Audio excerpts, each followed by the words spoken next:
sister, welcome to all of you, to the delegates, and welcome also to all our presenters who have been with us here since yesterday.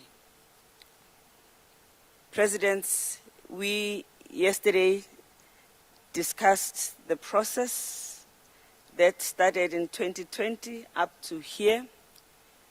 We received reports from different stakeholders who have contributed to the document we now have, which is about to become a zero draft with further contribution by the citizens of our continent. We also had an opportunity to understand further the concept of positive masculinity. We are happy today to have you, and we are looking forward to hearing from our leadership. We are happy that this process has gathered the momentum that it has had. We are excited that it has been sustainable. We would like it, however, to gain more traction, and would like to see more presidents in our midst engaging with the contents of this document and the convention and helping us to address the vexing issue of violence against women and girls on our continent. So you will hear today from the presenters on the work that has been done and will continue to be done in the year 2024. And without waste of time, I would now like to ask Minister Nkosazana Dlamini-Zuma to welcome us. Can I just check if your devices are working?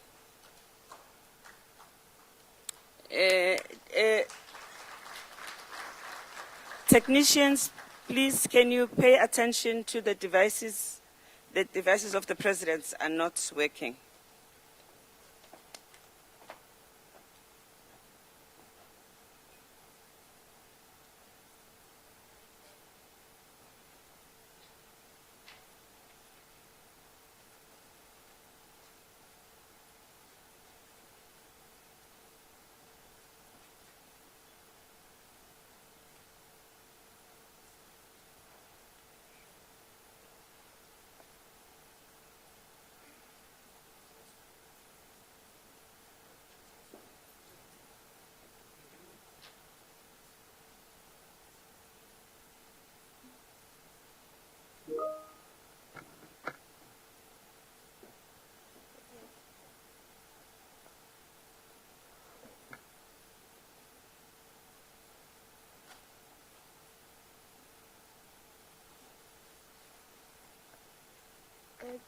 Should I start?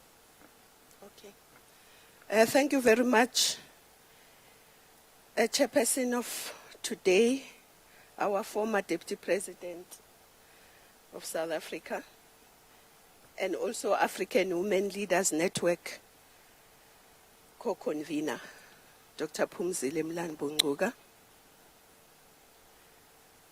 Your Excellency President Cyril Ramaphosa, Republic of South Africa,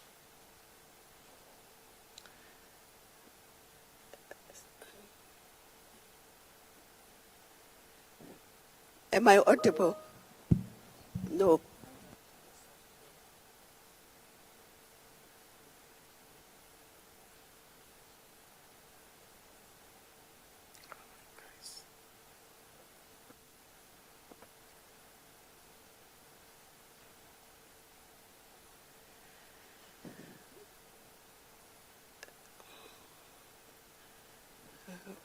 Good morning.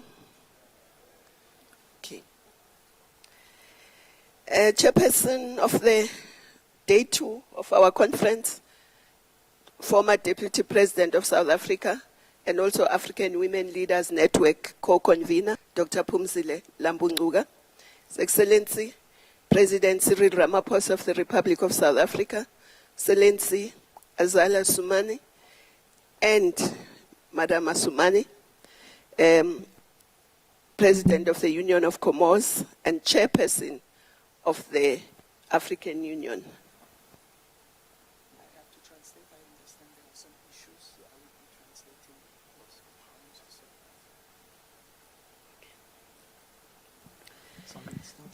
President Zewde, Federal Republic, Democratic Republic of Ethiopia, former President of Liberia, Her Excellency Ellen Johnson Sirleaf, and also co-convener of the African Women Network.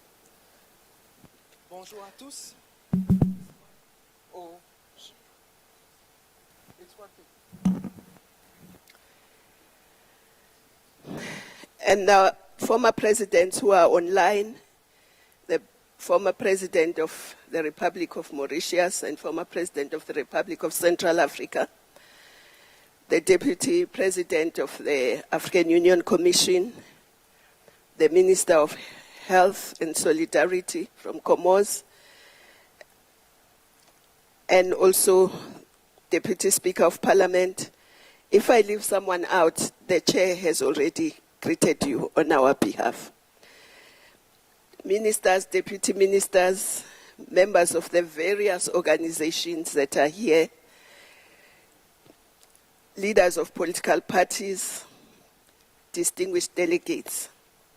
I'm deeply honored to extend a very warm welcome to all our leaders and delegates on the second day of the third AU Men's Conference on Positive Masculinity in Leadership to End Violence Against Women and Girls.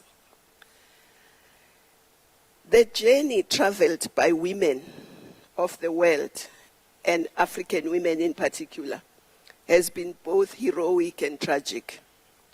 We arrived where we are by resisting forms of oppression, by organizing ourselves to overcome, and also to dream of a more just society. We've fought longer and harder against great odds carved out on the shoulders of our forebearers, those who paved the way under chilling and untenable circumstances.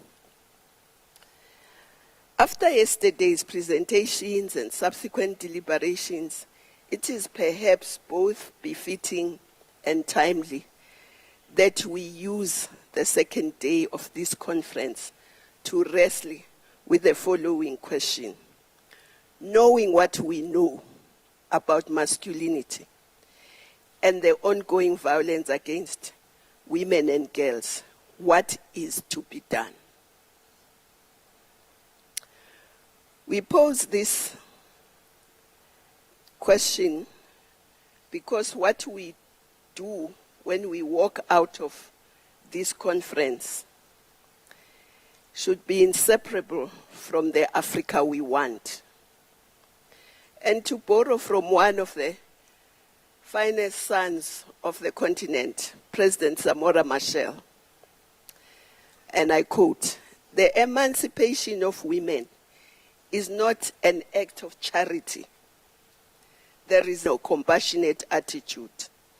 The liberation of women is a fundamental necessity for the revolution of its continuity and the precondition for its victory. The main objective of the revolution is to destroy the system of exploitation and build a new society that releases the potential of all human beings, reconciling them with labor and with nature. This is the context within which the question of women's emancipation arises." Close quote. Firstly, it is time to legislate against all forms of violence against women, but also against the economic disempowerment of women. And yesterday, one of the presenters said one of the things we must use is quotas, and I agree with him. And also preferential procurement, and I agree with him. And I want to add to that list gender responsive budgeting, so that when we say we are empowering women, we know how much of our budget goes to that. So those are the things that I think we should do. But also, women must have access to finance. Women have great ideas, but when they get to the banks, they do not get joy. They don't get access to finance. The Grameen Bank is an illustration of what women can do if they have access to finance. But I also want to say, while on women and access to finance should not be made available, should be made available at all stages of the entrepreneurial ladder, from micro enterprise to big cooperatives. Because sometimes there is a tendency when we speak about women, institutions send gender stereotypes to channel girls towards STEM areas, because we find that sometimes girls get discouraged from doing science, technology, engineering, or maths. But this requires all the voices of influential community members, such as teachers, parents, religious leaders, traditional leaders. They need to reinforce that positive message.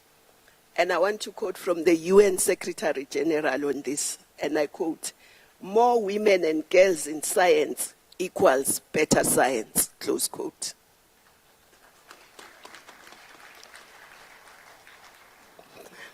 But who are these women that we're talking about? In the words of Diana Merrichild, she describes women and says, I quote, "A woman is to empower them so that they can do what they can do best." Fourthly, I want to talk about economic empowerment of women. But before I get to economic empowerment of women, yesterday when I quoted from the late President Sankara, he talked about men being the masters of the land. Women must also have access to land, because land you need for everything. Without land, you can't have a residence, you can't have a school, you can't have a business, besides agriculture. So part of what we should do is to ensure that women have access to land. Lastly, I just want to say to every man on the continent, can you make a commitment wherever you are that you will not be part of violence against women and girls? If every man on our continent were to make that commitment and live by it, and take that commitment to his family and say, in this family, there will be no violence against women and girls, and take it to his community to say, in this community, there will be no violence against women and girls, and take it to their workplace, then there will be no violence against women and girls. So, our leaders, please persuade the men across the length and breadth of our continent to make that commitment. And since I started yesterday with a quote from Sankara. I would like to end with a quote from Sankara. And I quote, "Comrades, the future demands that women be liberated. And the future everywhere brings revolutions. If we lose the fight to liberate women, we would have lost. Our revolution will then no longer have any meaning. It is to wage this noble struggle that all of us, men and women, are summoned." Close quote. Nearer home, President Oliver Tambo, after whom this building where we are is named, always insisted, and I quote, "No country can boast of being free until its women are free." So who of us can boast of being free? Nobody on our continent and probably in the world. Because, thank you, Messi Pugu, Asante. Audience, I don't know what is happening. This is a happy day. Too sober. Well, somber.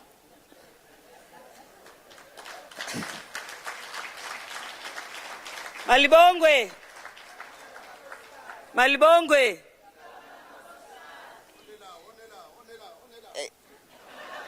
Even the president is helping you. He needs energy. He needs energy. We need to give the president energy. We need to give these presidents energy because since we started this journey, we have not been able to bring in the same house more than 10 out of the 54 African presidents to discuss this issue. This worries us, presidents. We need traction, and we are putting a lot on your shoulders. But we are here with you every step of the way. 2024 is going to be intense as we move forward in order to make sure that in 2025 we adopt this convention. By that time, we want these women who are here, these men, these stakeholders to have spoken to their heads of states in their countries in order to make sure that there is not even a single president in Africa who does not know that we are calling for change in Africa and we are calling for positive masculinity. We are delegating upwards, presidents, because we feel that it is not prudent that half of the population in our countries faces this problem. We feel that men and women with power and authority have a responsibility to we win this fight. Yesterday, I spoke about the fight that we saw in our presidents during COVID. They fought COVID every step of the way in order to make sure that we were all safe. They made sure that people did not come into our countries if there was a risk that they would infect us. They found money that we did not have in our countries in order to make sure that we were safe. Health workers worked around the clock in order to make sure that we were safe. That resilience we want to see in the fight to end violence against women and girls and boys, because we are also concerned about the challenges that are faced by boys. So, as we continue today, because this is going to be a tough fight, but it is a fight you just cannot afford to lose. It has to be won. With that said, I am asking and inviting another leader, President Ellen Johnson Sirleaf, who was the president that brought this idea of bringing this issue to the doorsteps of our presidents and to men of our continent.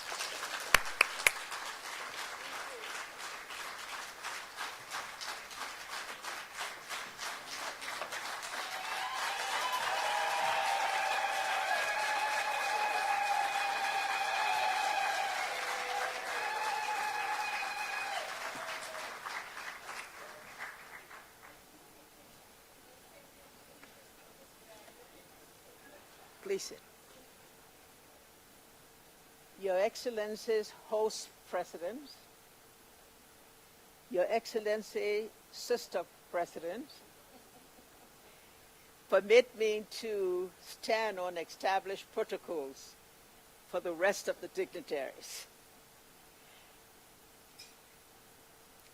Excellencies, today is the 4th day of the 16 days of activism, commemorating another theme, accelerating action to end gender-based violence. Leaving no one behind. Our own meeting themes reflects the same message: the need for urgent action and a return to the indomitable strength of purpose which took us through the enslavement, colonialism, and apartheid.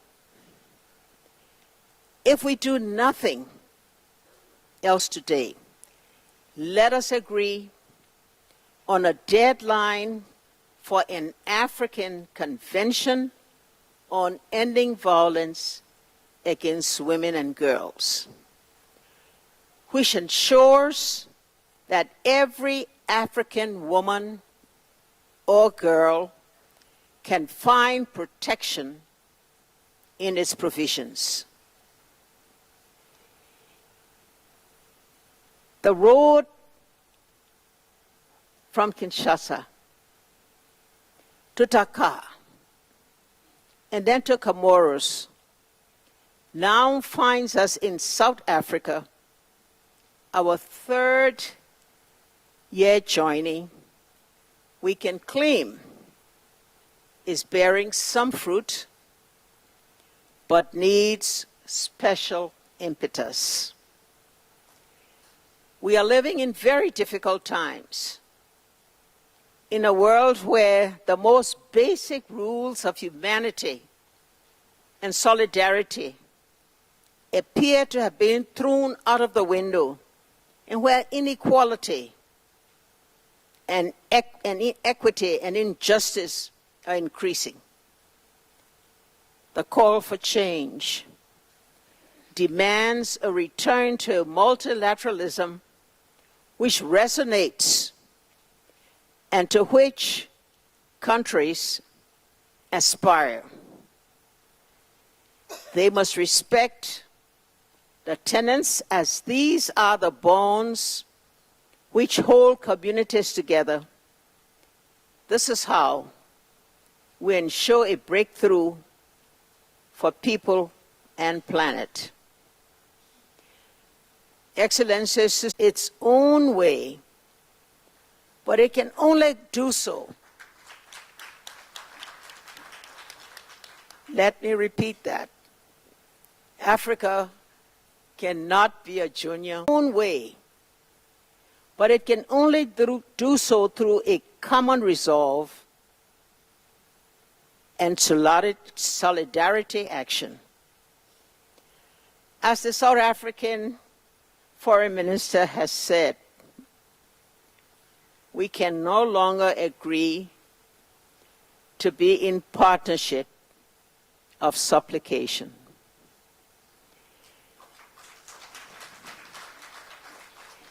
In the same way, African women and girls can no longer be supplicants for an end to the violence and brutality millions experience on a daily basis. We are demanding a dismantling of a world set on a default of a power differential which favors the wrong models of masculinities as well as the wrong models of countries. The presidents and other male leaders in the room and urge them to expand the definition of positive masculinity to include an active and enabling embrace of supporting women leadership. During my time as President of the Republic of Liberia, I benefited from the solidarity of many of our brother presidents. They were only brothers. But I thank you and gratitude that my efforts to deepen democratization in my country has left a strong footprint.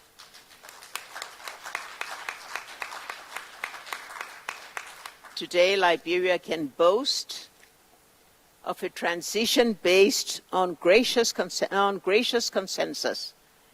Indeed, an example to be recognized, I pray, emulated. Excellencies, esteemed participants, behind the scene there have been many women and men from member states, the African Union Commission, the African Women Leaders Network, the United Nations family, civil society, and many other parts of society, working tirelessly to ensure the success of our meeting. Please let us all give them an applause.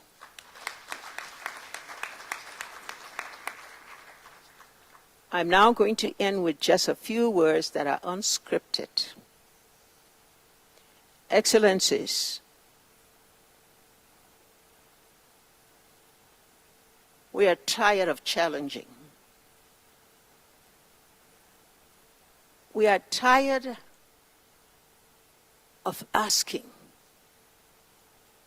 Today, we're in a world of uncertainties and complexities, and the time for change has come. As Africa finds its common purpose and its common voice, it will need all of its participants. It will need its women, its young people, to be by you, on your side and with you, to ensure that those changes are equitable. Those changes will enable our continent, the continent of the future, take its rightful place in a committee of nations. Excellencies, you are the change. You can make the change. Do it. I thank you.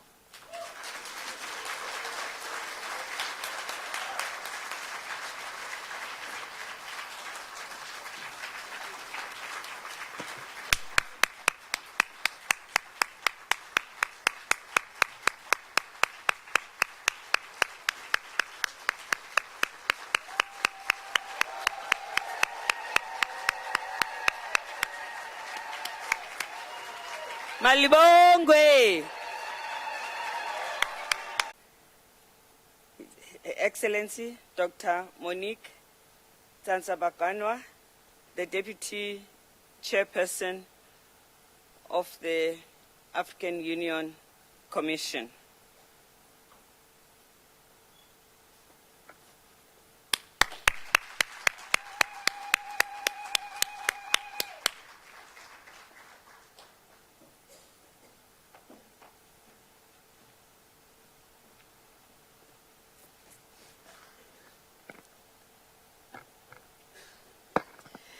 Your Excellency, Matamela Cyril Ramaphosa, President of the Republic of South Africa.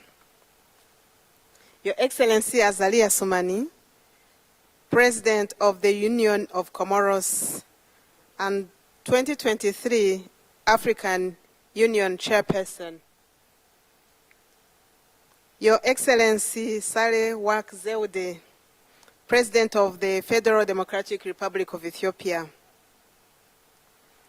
Your Excellency Ellen Johnson Sirleaf, former President of the Republic of Liberia and patron of the African Women Leaders Network. Your Excellencies, former presidents following us online. Your Excellency, Madam Bineta Diop, the African Union Commission Chairperson's Special Envoy on Women, Peace and Security. Your Excellency, Madam Zuma, our dear sister at the African Union Commission, and you hosting us very well in this men's conference. And Your Excellency, our Minister of International Affairs, Your Excellency, Madam Dr. Pandor, I beg your pardon. Other members of the South African Cabinet here present, Your Excellencies, Honorable Ministers here present, Your Majesties and Right High Royal Highness, members of the Diplomatic Corps, and members of the civil society, and the private sector, and the academia, women and youth leaders, everyone here present and online, I bring you greetings, and I'm delighted to be here to deliver this statement during the third edition of the Men's Conference on Positive Masculinity in Leadership to End Violence Against Women and Girls. I bring you warm greetings from the Chairperson of the African Union Commission, His Excellency Musa Faki Mahamat, on whose behalf I'm delivering these remarks. He would have liked to participate, as he did during the last two conferences. However, he was seized with equally important priorities that needed his personal attention. Nonetheless, he gave his blessings and wishes us a successful Republic of South Africa for their unmatched generosity and hospitality, and for affording us this opportunity to experience the rich South African history, heritage, and culture that has permeated not only the entire continent, but the world at large. This conference convenes at a significant time in the African women's rights calendar as we celebrate the 20th anniversary of the Maputo Protocol on Women's Rights, Africa's Bill of Rights for Women. One of the key implementation principles of this legislative framework relates to strategic partnerships, as demonstrated today by the between two African Union member states, South Africa and Comoros, who have joined hands to convene this important meeting. On this note, I wish to congratulate His Excellency Azali Asumani, President of the Union of Comoros and 2023 AU Chairperson, and also congratulate His Excellency President Ramaphosa for their excellent leadership in justice. I would be remiss if I do not recognize my elder, Her Excellency Ellen Johnson Sirleaf, who pioneered the men's conferences, and my sister, Madame Bineta Diop, the AUC Chairperson Special Envoy on Women, Peace and Security, for her facilitation of the men's conferences. Similarly, I extend tons of gratitude to our senior leaders here present for always gracing men's conferences with their presence. I also thank and appreciate my elder sister, Her Excellency Madame Zuma, who is hosting us, as I said. Your Excellencies, please allow me to pay a special tribute to the South African women who marched to the Union buildings than the extension of the seat of the apartheid government to protest against the extension of past laws to women. This march left an enduring mark in the minds and hearts of all women in Africa that when women come together in one accord, change is indeed possible. Inspired by the resilience and relentlessness spirit of the 90s, following your calls for the African Union to adopt a legal mechanism to strengthen efforts to end violence against women in Africa, and drawing from the outcomes of the first two men's conferences, the African Union heads of state and government, during their 36th assembly held from 18 to 19 February earlier this year in Addis Ababa, Ethiopia, they adopted a historic decision to negotiate the African Union Convention on Ending Violence Against Women and Girls. Once adopted, the convention will be the first continental legal instrument for the prevention and elimination of all forms of violence against women and girls, showing African leadership and influencing global standards in efforts to protect women and girls. As the African Union Commission, we expect the full participation of the African Union citizens in shaping these important legal instruments.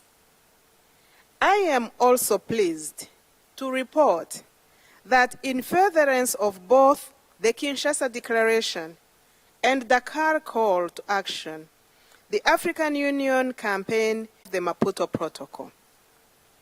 In addition, the Circle of Heads of State Champions on Positive Masculinity is fully established.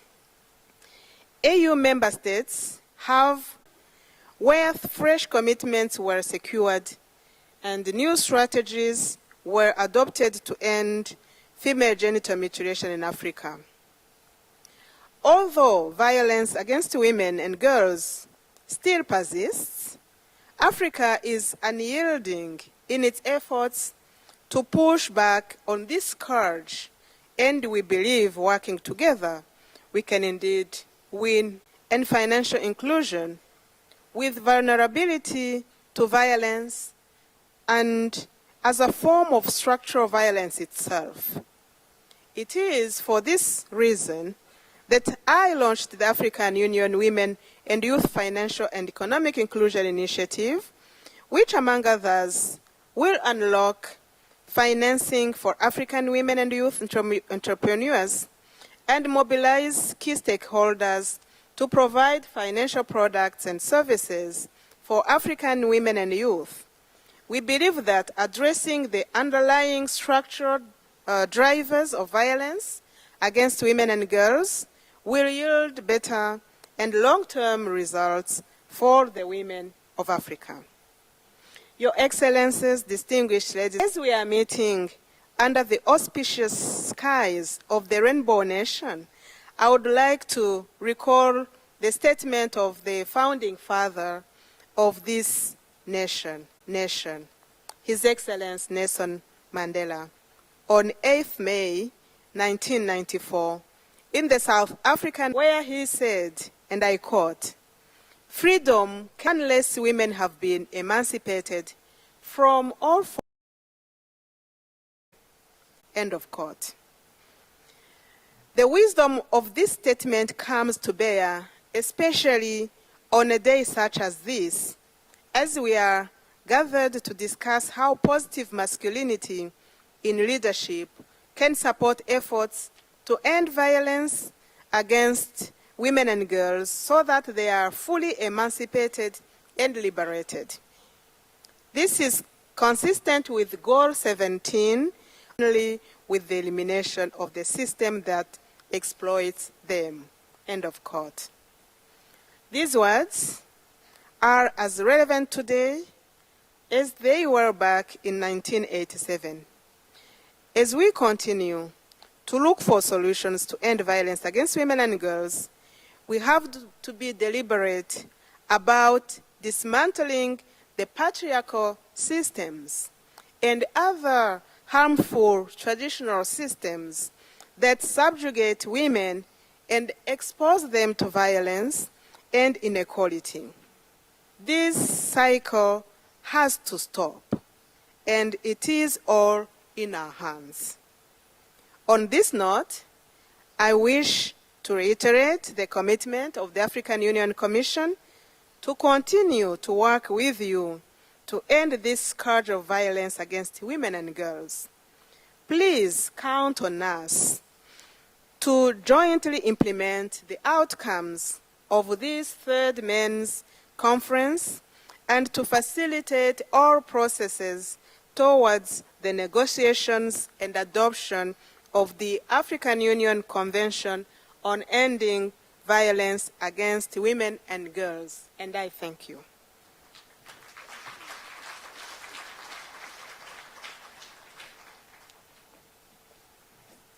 Another round of applause.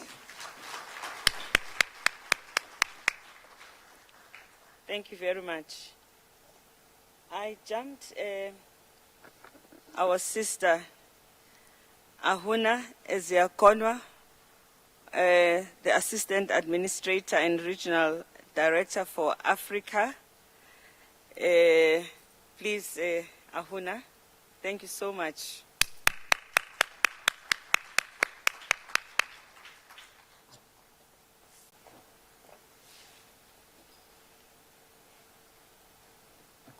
Our dearest Program Director, allow me to copy my Ellen in the protocol and say, Your Excellency Host President, Your Excellency Sister President, Your Excellency, I will add, Brother President, and Your Excellency Mother President. It's wonderful to be able to join this meeting today in my capacity as UNDP Africa Director, representing UNDP, which continues to accompany this initiative, but also in my, on behalf of the United Nations. And my role here today is actually to deliver our Deputy Secretary General, Madam Amina Mohammed, who wasn't able to come but sends her warm greetings. So I will go ahead and deliver her message.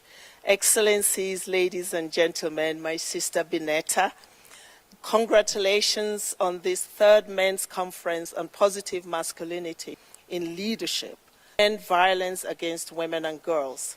Thank you for to the government of South Africa for hosting this important moment in time in Pretoria, with the distinguished presence and participation of Cyril Ramaphosa, jointly with His Excellency President Azali of Comoros, and also Her Excellency President Sahle-Work Zewde of Ethiopia, and the Deputy Chairperson. I welcome the AU High-Level Positive Masculinity in Leadership, convened by the AU and Alwyn since 2020, to end violence against women and conferences. The AUC took a historic decision in February 2023 to negotiate violence against women and girls in Africa, a groundbreaking move that needs. I am looking forward to an AU convention to end violence against women and girls. That is a powerful instrument reflecting our collective hope for African women and girls to live free from violence and to have the means to meet their full potential. I commend AU initiatives on positive masculinity and its recognition of the need to challenge stereotypes and also power structures. I also commend member states' commitments to accelerate the realization of the rights of women and girls. This agenda could not be more timely, as we know now, more than ever, that when women are left out of the room, and when women are not at the table building peace, we see more conflict, we see more violence, and we see less sustainable development. It is as simple as that. We need male leaders who are prepared to take a stand and to empower the meaningful participation of women, promoting positive masculinity and a more intentional approach to engage men and boys for gender equality is a key strategy to prevent violence against women and girls. And I want to commend the heads of state who have committed to this initiative and have been steadfast in ending violence against women. What is needed now is continued accountability. It has been 20 years since the AU adopted the Maputo Protocol, and despite some key gains that we have seen, we still face many challenges that infringe upon this stakeholders' consultations. Ladies and gentlemen, are critical milestones that we could use to realize this ambition. I thank you. Yeah, Huna. And we will now see a virtual presentation. The presentation will give us an overview of violence against women and girls in Africa, the realities, the challenges, and the positive evidence. And this us understand both the possibilities to make a difference, but also the challenges that we face. Over to the technicians. Good morning. Can you hear me? Morning, Excellency. Morning, Excellency and Government. Excellency and Government.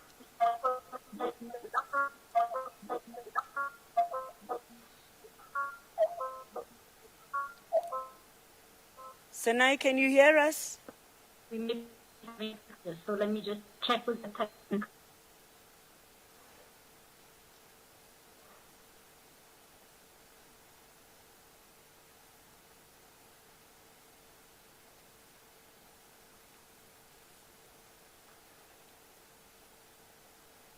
The audio better now?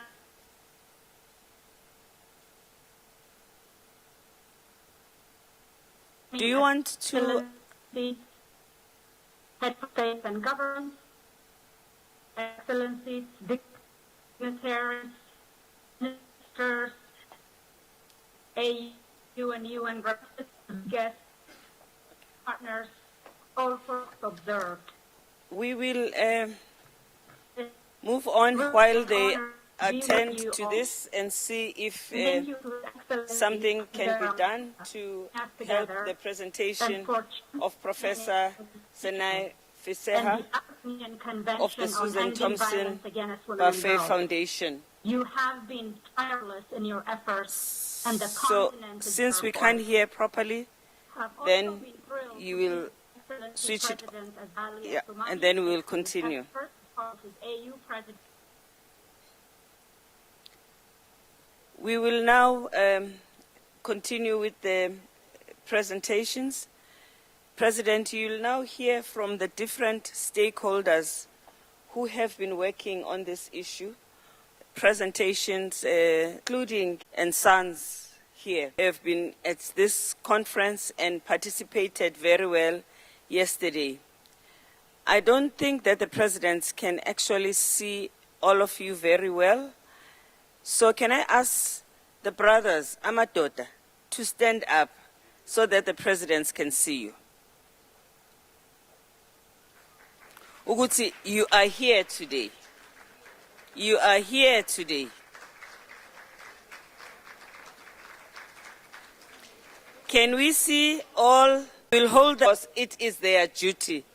And we will not praise fishes for swimming. So thank you very much for being here and the work you do. Without any waste of time, I will now first ask women.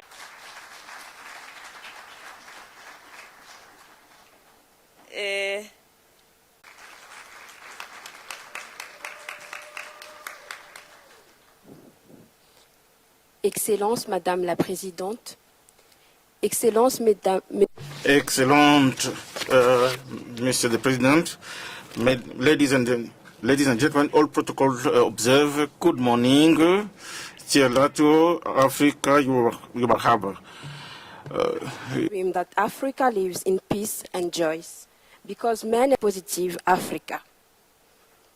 L'Union des Comores a accueilli la... The Union of Comoros has hosted the third consultative meeting on positive masculinity, the 30th and 31st October. The theme being boost the commitment with regard to the autonomization of women. Work were conducted by women leaders. At the end of it, many recommendations were made.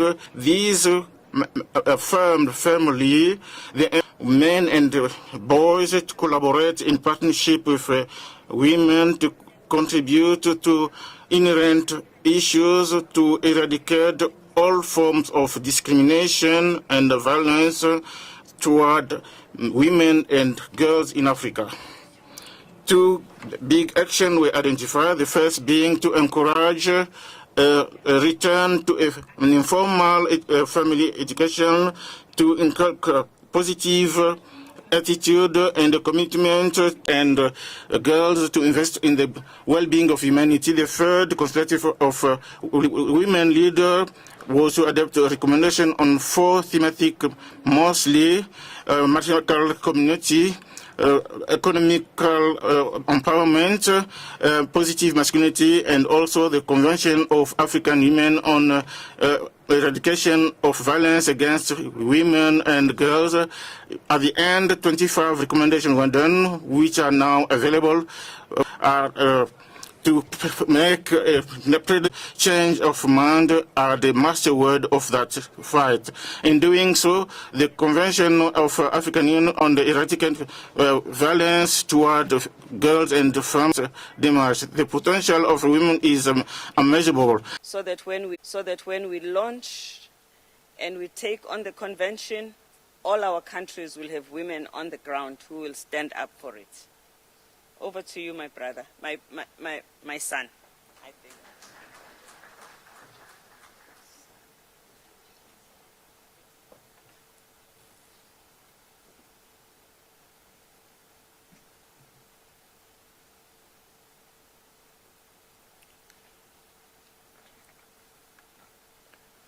Your Excellencies, all protocol with declaration on positive masculinity, a result of the youth consultation on positive masculinity, violence against women and girls in Africa.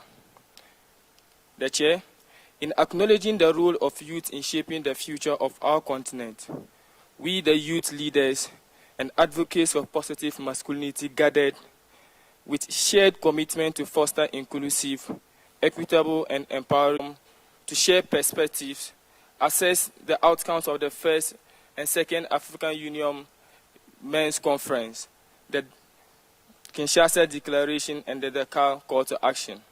Today, on behalf of all participants, I am honored to present our recommendations to this Assembly. We recognize the historical impact of gender norms on leadership and affirm the need to challenge and redefine traditional masculinity. Positive masculinity, as we see it, embraces qualities such as empathy, collaboration, and emotional intelligence essential for nurturing effective and compassionate leaders. To this end, we urgently call upon heads of state and AU to accelerate these three critical areas. 1, develop a comprehensive legislation and enforcement, legislation that criminalizes all forms of violence against women and girls, while ensuring effective mechanisms of online culture on perceptions of masculinity, while raising awareness about cybercrime and online violence against women and girls. But then, thirdly, youth. Actively involve youth in decision-making processes, ensuring that our voices are heard in discussions, especially on positive masculinity, culture of respect, equality, and empathy. And as we stand on the brink, not merely as a goal, but as a journey towards a more harmonious society. We earnestly call upon the leaders of the African Union and the leaders of Africa to invest in comprehensive educational programs, heed our collective voices, and actively involve us in leadership and decision-making processes. Because by so doing, we believe we can create a future where stereotypes are replaced with inclusive and equity and discrimination. May this declaration serve as a catalyst for change, inspiring our generations and those to come, transforming Africa into a beacon of positive masculinity, a century where the rise and part in promoting positive masculinity in leadership. We respectfully urge the African Union to consider these valuable insights from the youth, recognizing that there is a form of transformative progress that can be unlocked our dynamism and our diverse perspective. I thank you all.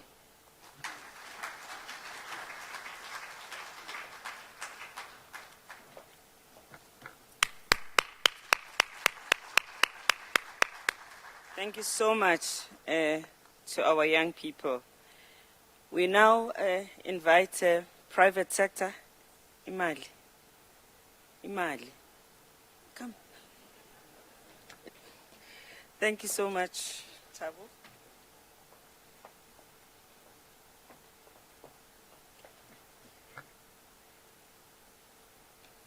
Your Excellencies, please allow me to stand on existing protocols. Now, my Basotho ancestors would be remiss on me if I didn't correct a slight pronunciation issue. Kasesotho and L is pronounced D, so redimema. So L-I-D. I think my Lesotho people know, and other Basothos in the room. Your Excellencies, ladies and gentlemen, a hybrid regional private sector consultation was held on the 17th of November 2023 with leaders from Biscayne region. The consultation explored the theme of harnessing the private sector towards a safe and inclusive environment for women and girls. The Presidency organized a hybrid consultation from the Republic of South Africa in partnership with Shared Value Africa Initiative, AUDA NEPAD, and East and Southern Africa Regional Office of the International Labour Organization. I am honored, as one of the speakers during this private sector roundtable, to present to you, Excellencies, the outcomes document at the 3rd AU Men's Conference on Positive Masculinity in Leadership to End Violence Against Women and Girls, hosted by His Excellency President Cyril Ramaphosa and His Excellency President Azali Asumani. At this consultation, 80 stakeholders in the private sector came together, representing business associations, organized labor, banking, energy and telecommunications sector, chambers of commerce and industry, companies, entrepreneurs, academia, civil society organization, representatives of government organs and organs of African Union, entities of the United Nations, and other development agencies. The stakeholders at the meeting were from 18 African countries covering all 5 regions. The overall objective of a private sector consultation was to reflect on 2 things. 1, the role of business and labor in mitigating the socio-economic aspects of violence against women in the workplace. And 2, how this could be factored into a draft AU convention on ending violence against women and girls. The consultation also evaluated the progress made before men's conferences, developed strategies to bridge existing shortcomings, and established a definition of positive masculinity, but in an African context. Your Excellencies, reflections by business and labor on the current state of interventions to end violence against women and girls, as well as some of the commitments by business and labor to end violence against women and girls in the world of work, are included in a detailed draft. And in the interest of time, ladies and gentlemen, straight to the recommendations that we would like to make. We commend the critical role played by a Circle of Champions to demonstrate leadership towards positive masculinity and male leadership to end violence against women and girls. We further commend the decision of the African Union heads of states to develop and adopt a convention to end violence against women and girls. We call on the African Union heads of states to consider the following proposal for inclusion in the convention to end violence against women and girls. Number 1, adopt an integrated and holistic transformative strategy that promotes gender equality and positive masculinity, address structural barriers, and encourage cultural transformation while ensuring an enabling legal environment to end violence against women and girls. It should be adopted as a whole society approach, emphasizing the need to enhance collaboration across sectors, as well as with full participation of the youth. Secondly, fully embrace the concept of positive masculinity and underpin the importance of male leadership to end violence against women and girls. Reflect on the significance of political commitment to positive masculinity as exemplified by initiatives like the Circle of Champions, which showcases African presidents' dedication to this cause. Clearly define terms such as positive masculinity to enhance understanding, communication, and connection to effective solutions. Thirdly, we urge member states to incorporate into the convention existing regional frameworks like the Maputo Protocol, which links violence against women with its socio-economic impacts, as well as global treaties like the ILO C-190, which guarantees women's safety in the world of work. Furthermore, adopt an accountability framework to ensure that AU member states and other stakeholders implement their commitments. And lastly, consider the economic drivers of violence against women and girls, and further stipulate clear interventions to reduce women's economic vulnerability through ownership of productive assets, access to finance, support to the informal sector, recognizing and valuing women's reproductive labor, supply chain opportunities for women-owned businesses, and skills training. As leaders in the business sector across the region, we commit to joining hands the heads of state to ensure that our societies and the world of work are safe, free, and enabling for all women, including women, for all people, including women, all women, and to allow women to reach their full potential. Ladies and gentlemen, thank you.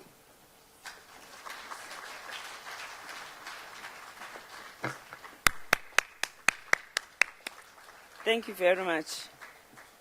President, private sector like the youth, civil society, women, all held consultations which were attended by people from all over the continent. It is those participants who have given them the presentations they are making here today. As you could hear, they are from the religious and traditional leaders who will be represented by Chief Gogo Madzimawe.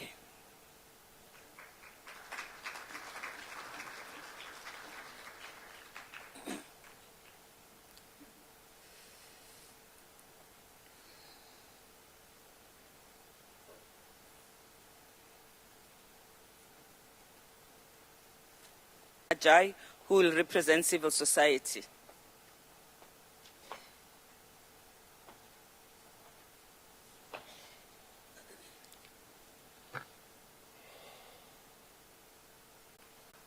I'm representing the tradition and religious leaders in Africa, representing the Council of Traditional Leaders, Tradition and Religious Leaders of Africa, which is called KOTLA. And I am the convener for the SADC region, so I'm equally part of the host, Your Excellencies.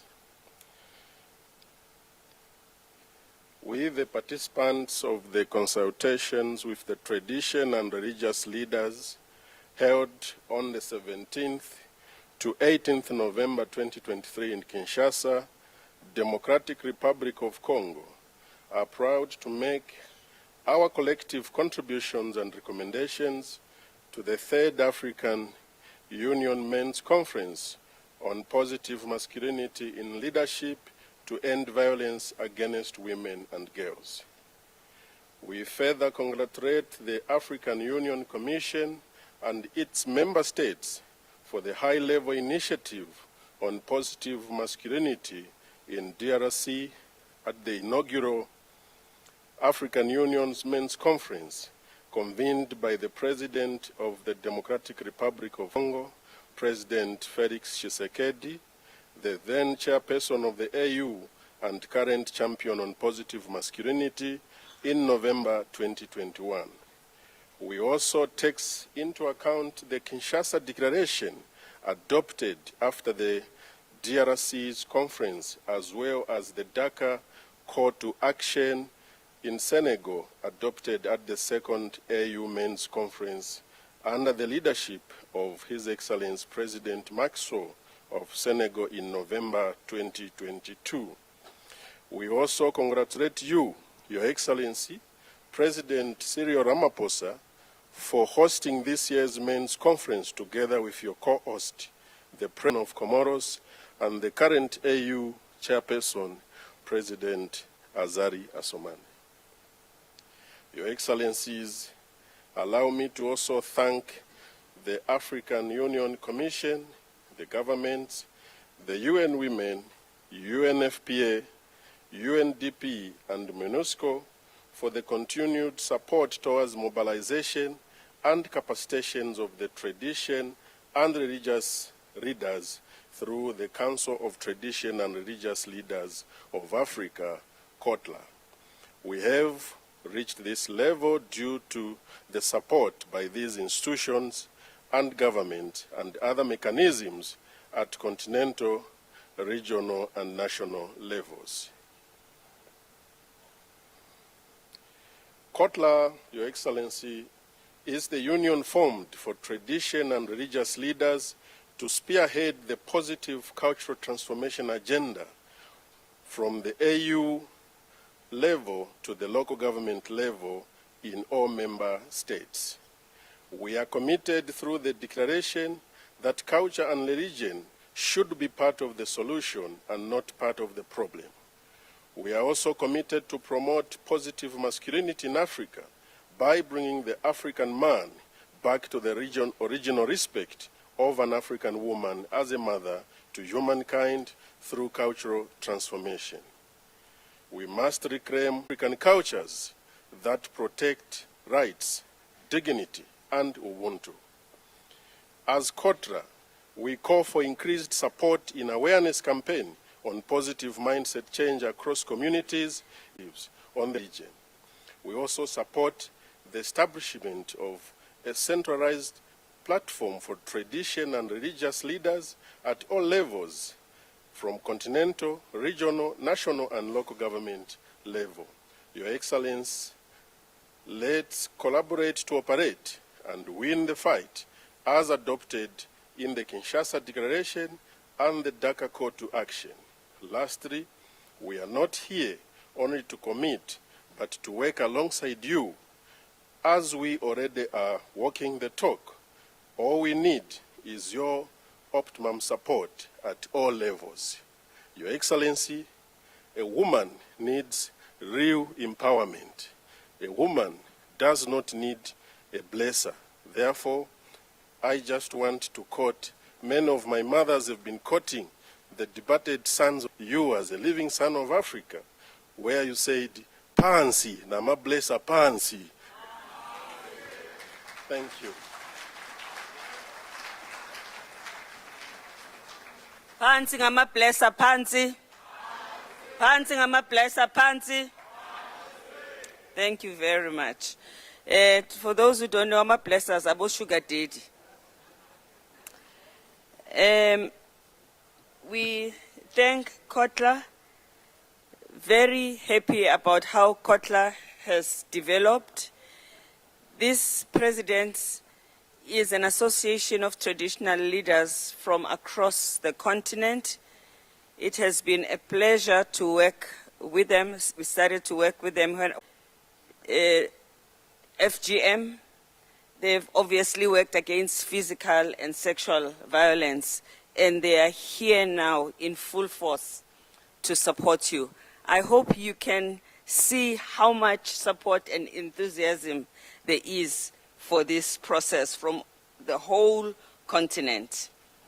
And now we will be asking Dr. John Oti, who will join us virtually. I hope the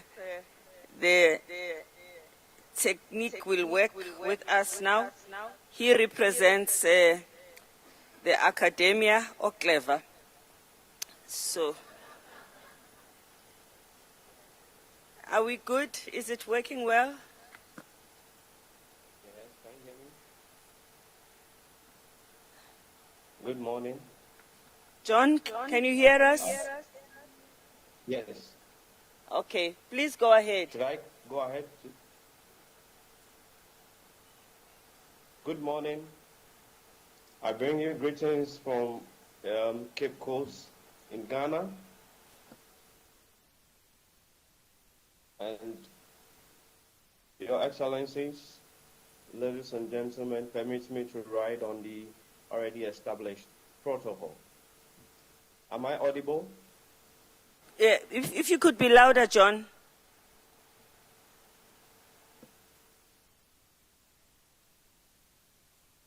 Some volume.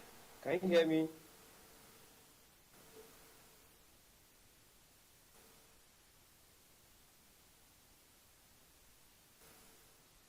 Please talk. Okay, all right.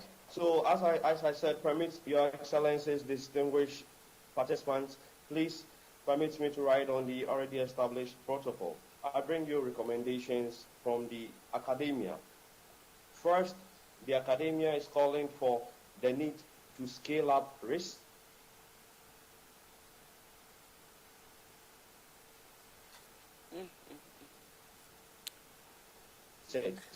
On beneficial trade, or should try to carry out in-depth Can you research hear? and also pay attention to contextual nuances and also differences to help us unpack issues of positive traits when it comes to the male identity on the continent. Secondly, the academia is calling for a continuous gender assessment in each country.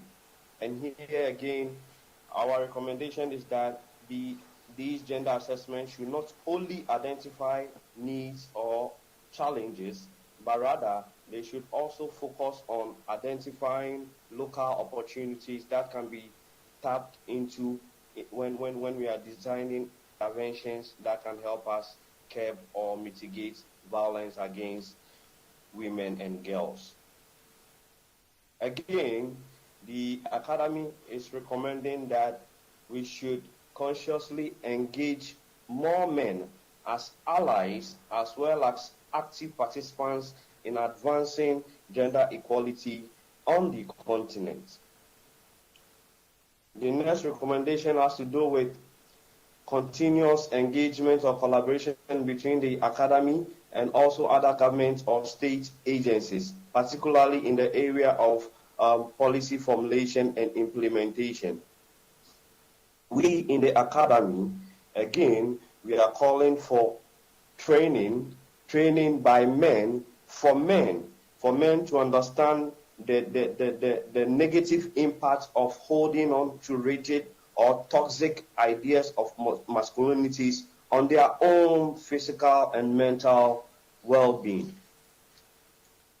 As a young academic and also somebody who researched on gender-related issues, I must say that every good research is underpinned by good funding.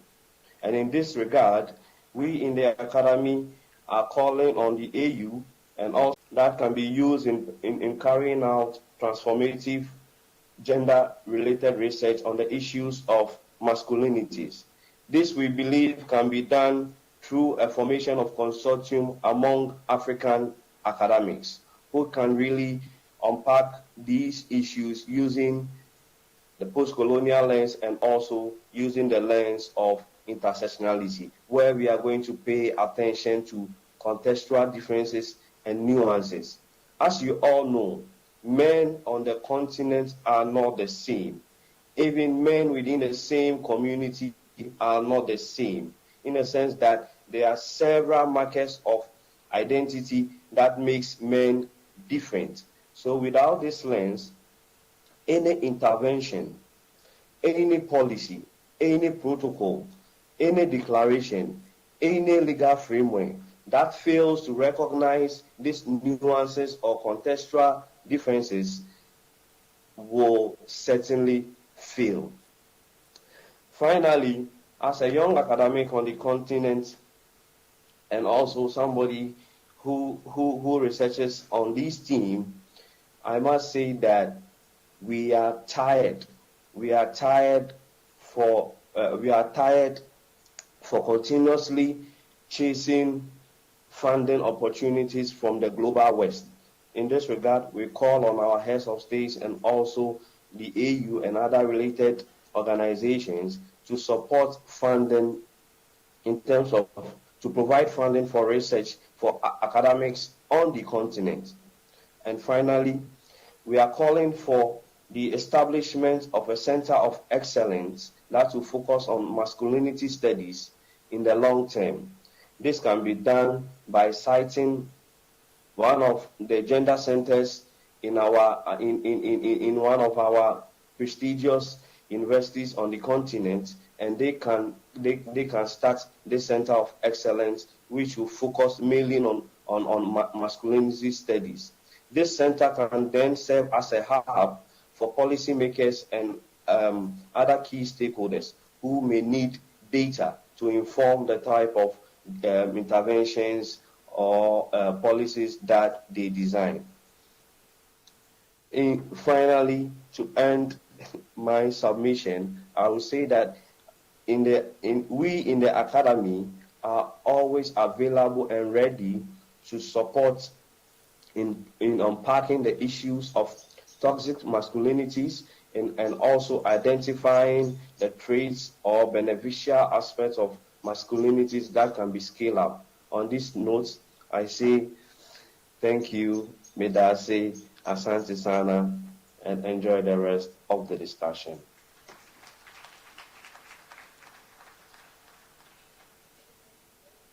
Very much, John, and much appreciated that we now have men who research on gender.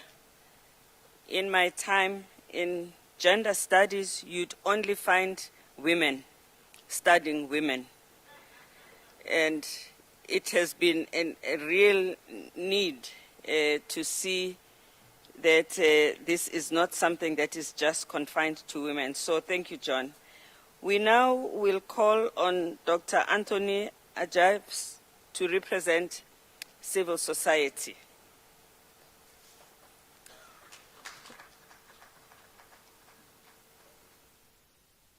That we will go back to the video that we did not see.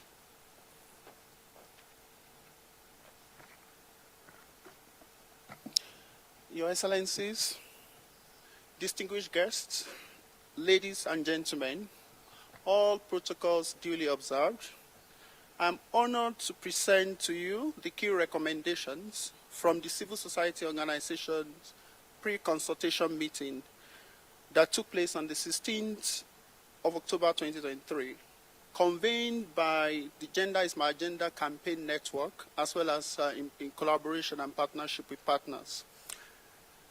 At the pre-consultation, a total of 300 individuals across African countries, and in particular from 220 civil society organizations, including Africans from diaspora, took part in this consultation.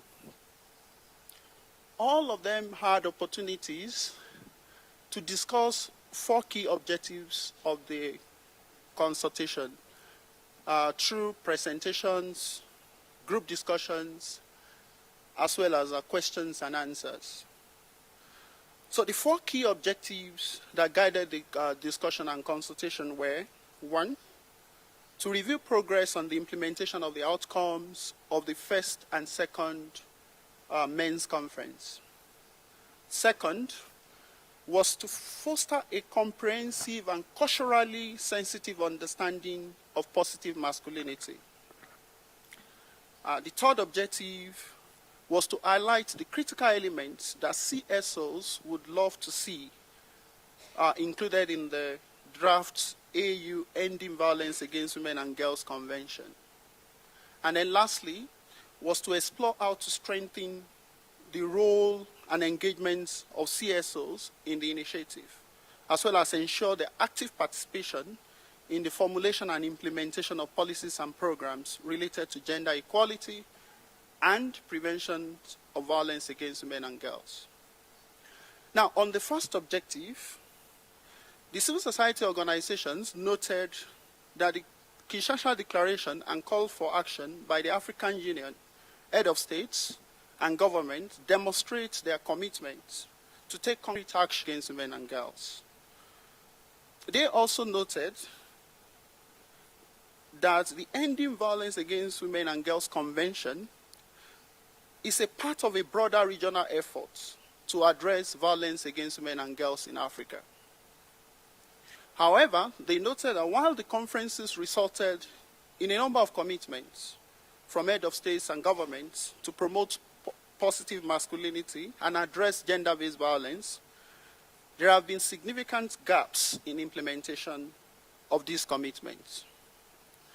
And they trace the challenges that impact the limited implementation to 2 major reasons: is lack of resources to support the implementation and initiatives, as well as a lack of political will to implement gender-related policies.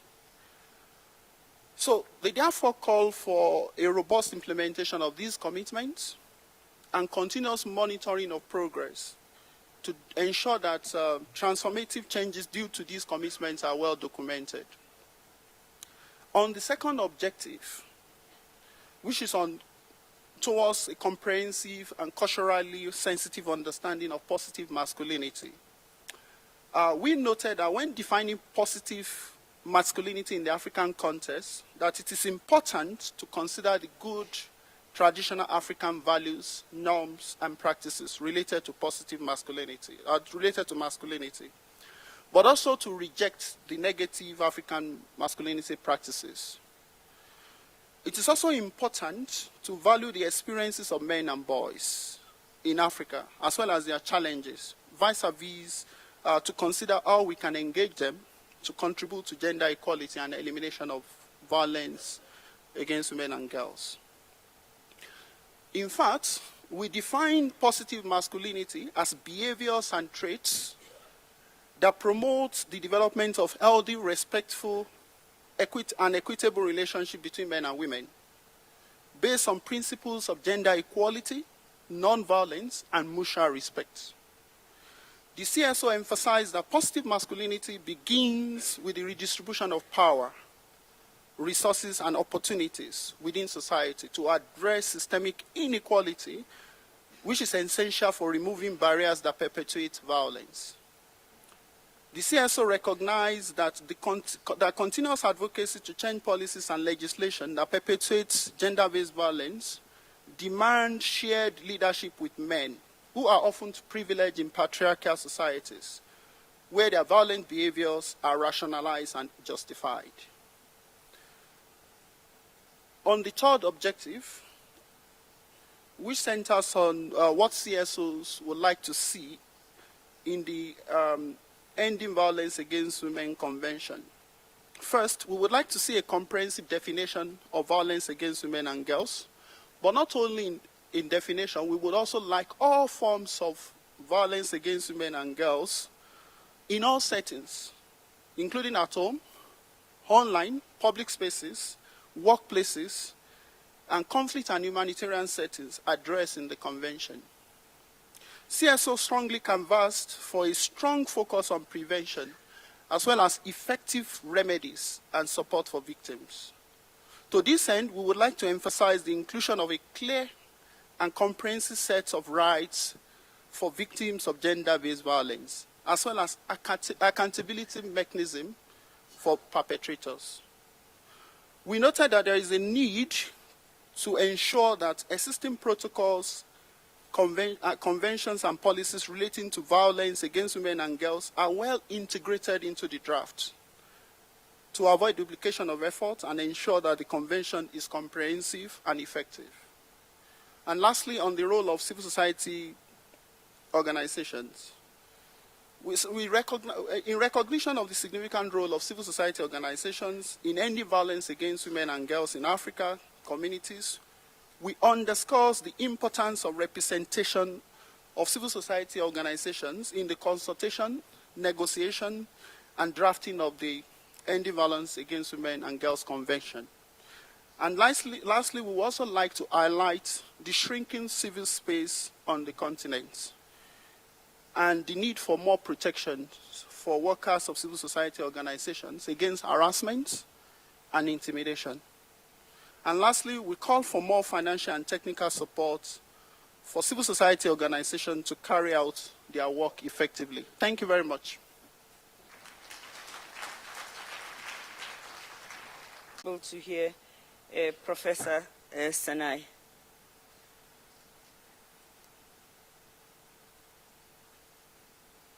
Good morning, Excellencies,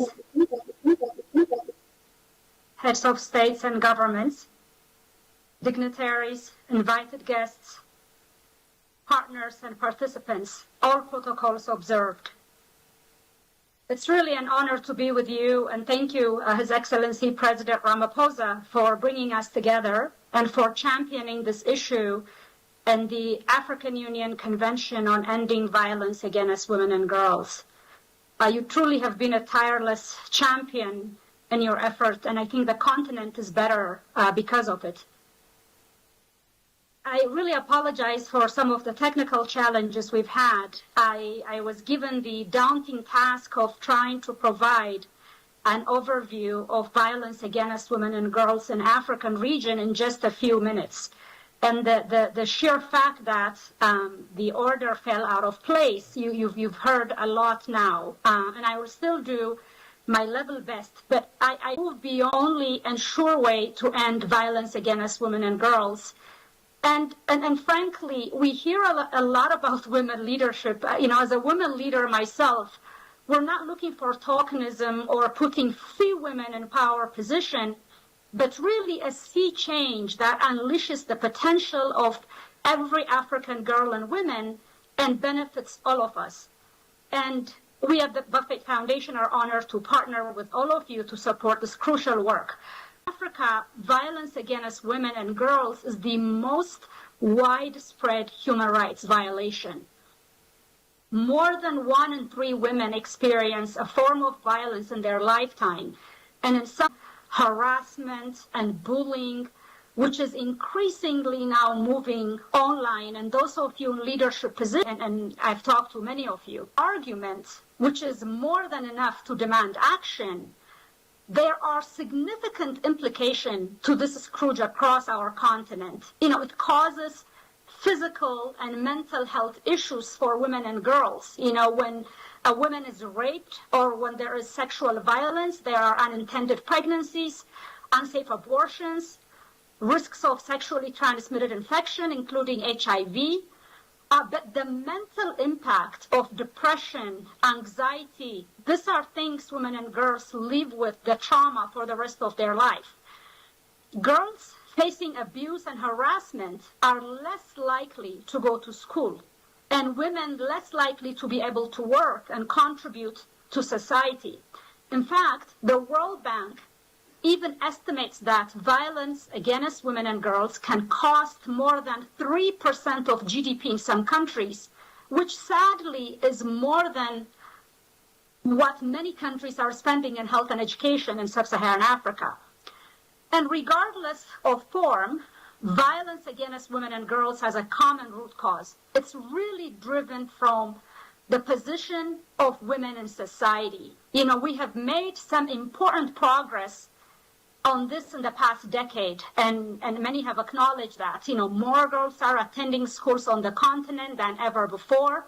Some countries have achieved gender parity even in their parliament and cabinet.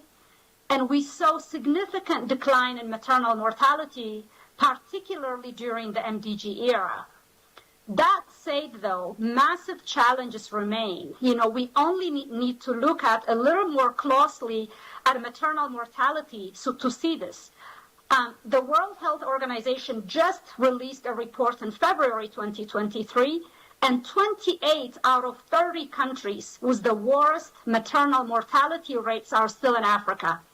A 15-year-old in sub-Saharan Africa who shouldn't even be pregnant, but often is, has a 1 in 40 chance of dying from preventable pregnancy-related causes. So it's children that we're losing. The late Professor Mohammed Fatala of Egypt, a former head of the International Federation of Obstetrics and Gynecology, who is a good friend of mine, once put it so clearly. He said, women are not dying because of diseases we cannot treat. They are dying because societies have yet to make the decision that their lives are worth saving. We are 20 years after the African Union adopted the Maputo Protocol, and yet this still rings true. So I share this broader context because it's critical in considering what solution can have the biggest impact. You know, on one hand, we need to focus on addressing the direct and immediate challenges of violence and link prevention and response efforts. Unfortunately, there's good evidence around models that work, you know, including providing comprehensive services to women and girls that are affected, addressing their reproductive health needs and connecting them to legal and psychological support, targeted age and community-specific interventions focused on places of influence like schools, work, and place of worship. We know such interventions can change mindsets and behaviors. And at the end of the day, as many speakers before me alluded, we need a transformational culture and norm change in our continent. And we need to involve parents, particularly effectively. It's also like alcohol that has been well documented and pervasive in some of our communities. But beyond the specific interventions, solving the challenges of violence against women and girls require us to address broader issues of discrimination and structural violence that women face. In the struggle until we fundamentally transform how masculinity is expressed.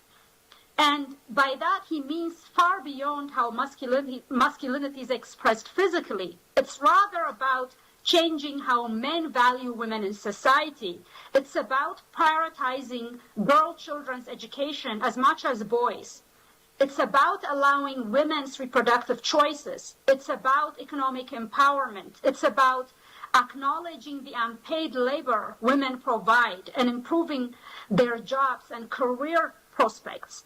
And it's about guaranteeing their fundamental rights, not just to a life without violence, but to a life in which they can thrive. And fortunately, we have the policy framework to do this. We have the Maputo Protocol, the Solomon Declaration on Gender Equity in Africa, SDGEA, the AU Strategy for Gender Equality and Women Empowerment, the African Charter for the Rights and Welfare of the Child, the Convention on the Elimination of All Forms of Discrimination Against Women, dedicating resources to address violence, and putting in place the intervention we know works. And it starts by implementing efforts that broadly support women in our societies, increasing women and girls' access to schooling, providing funding for critical services, and paying women for the work they do. Violence against women is not an inevitability in our society. Change actually is possible with dedicated and focused action which centers women and girls and their value in what we do. So let's collectively make the decision that women's lives are worth saving and all forms of violence against them once and for all need to end, and we actually collectively can do that. So thank you again for the opportunity to speak to you, for all your leadership on this topic. I personally, and representing my organization, really look forward to working alongside each and every one of you to put the Convention on Ending Violence Against Women and Girls into action. Thank you, and back to you, moderator.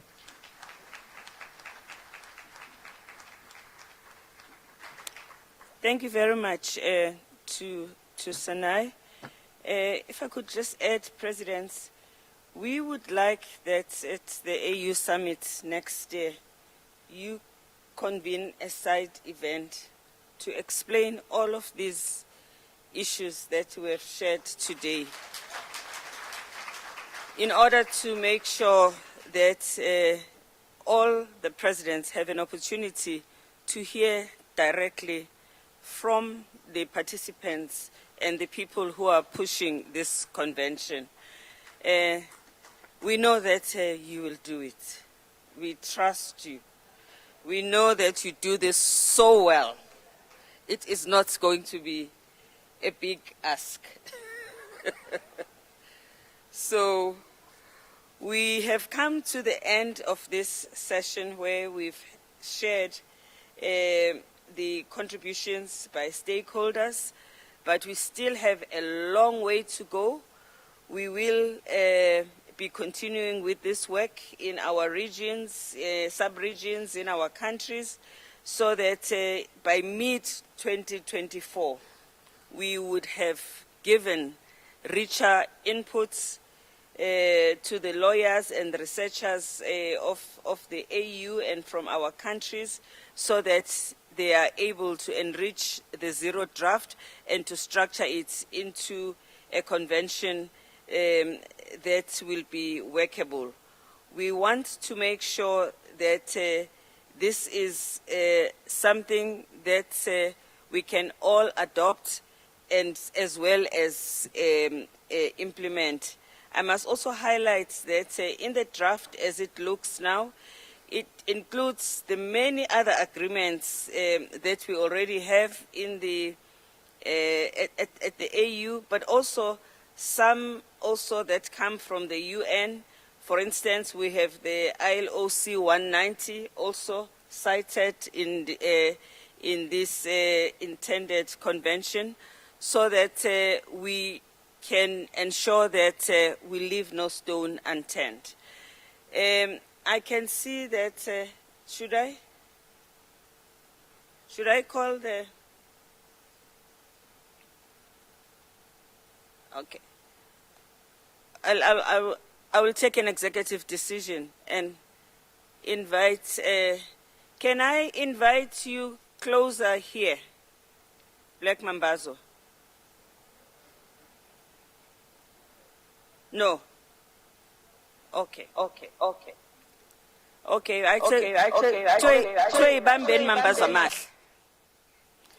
we will first hear from the presidents.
our champions. These are the presidents to whom we have delegated the leadership of this work. And we are excited when we see you there. And we hope we are also encouraging you to continue with the work. And this was to prepare you for the stage. And I'm going to ask the president to speak from that other side, that podium. And we'll start with His Excellency President Ramaphosa.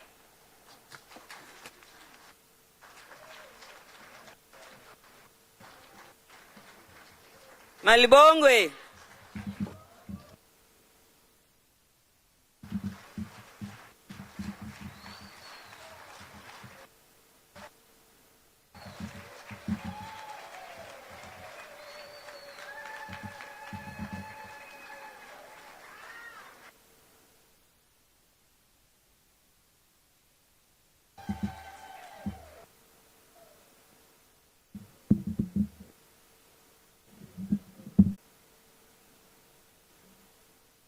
And former chair of UN Women,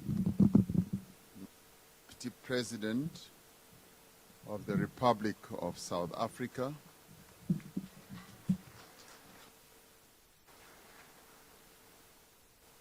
my dear sister,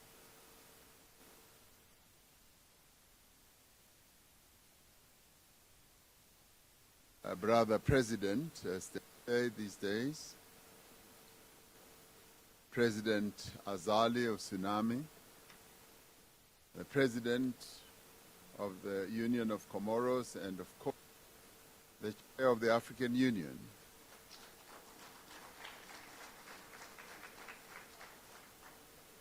And Your Excellency, Sister President VAWG Zewde, President of Ethiopia,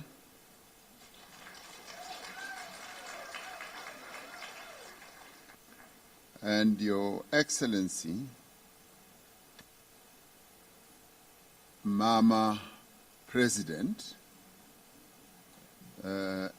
Ellen Joseph Sirleaf, former President of Liberia, and more importantly, patron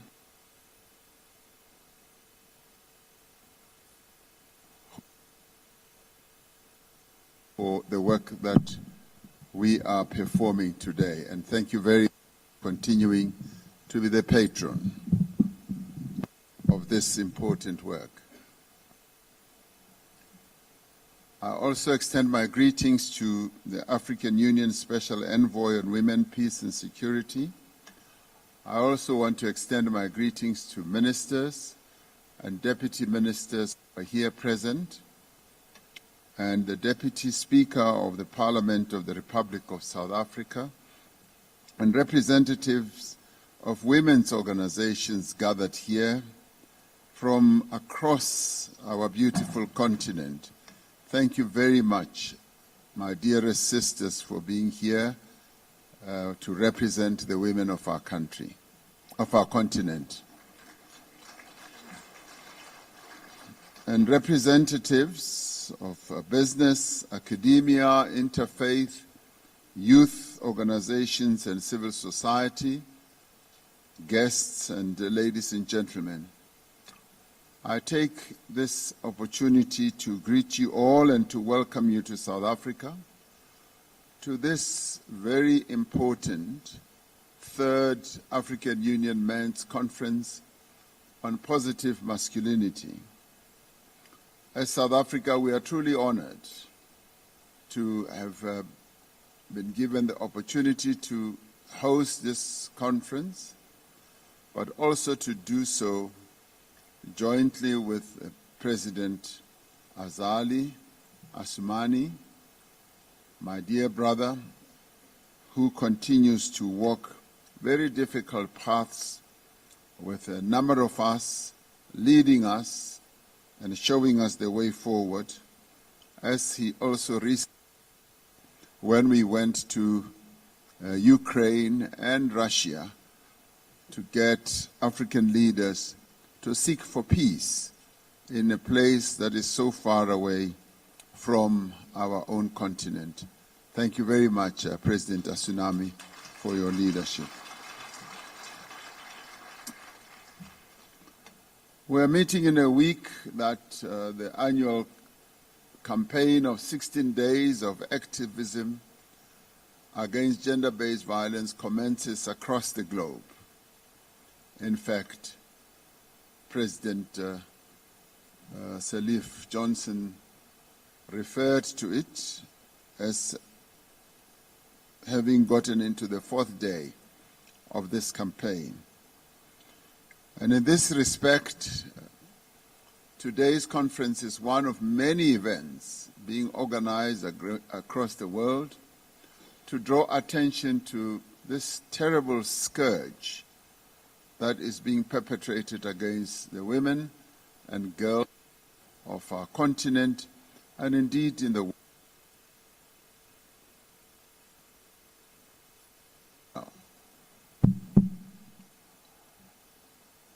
What makes this conference exceptional is that our focus is on the role of men and boys in bringing about a world that is free of violence against women and girls, Africa, gender-based violence. We are here because we know that men and boys must be at the forefront of the change that must happen. We are also here because we know that there is an alternative to a society, a continent, and a world where women are oppressed, discriminated against, and their rights suppressed. There is an alternative. And this conference has been exploring that alternative through a number of presentations that have been made here. What type of world do we seek? We seek a world in which every African man, woman, and child can live in true freedom and equality with their rights respected, upheld, and advanced. We know that such a world is within our reach if we focus on the prevention of all forms of violence against women and children and girls.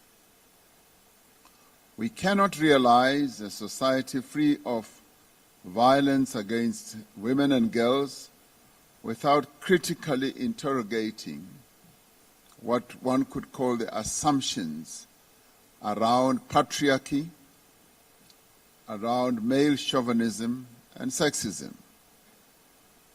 It is these assumptions, and in some cases traditions, that lead young men and boys to believe that women are property, that they are worth less than themselves as men, and that they are deserving of ill treatment. This is a conversation that men need to have. And I'm glad that at this conference and the past such violence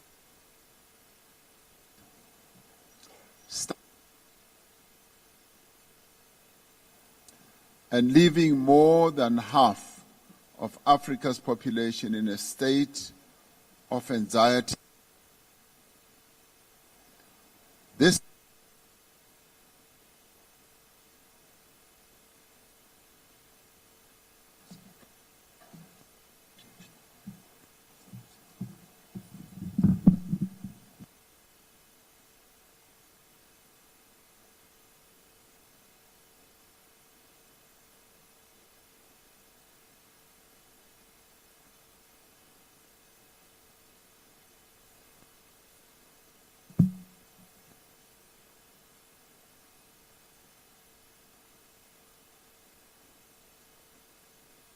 Testing, testing.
there does seem to be discrimination.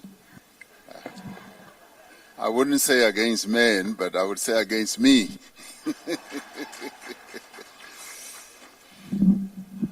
Ladies and gentlemen, this conference is essentially about promoting positive masculinity.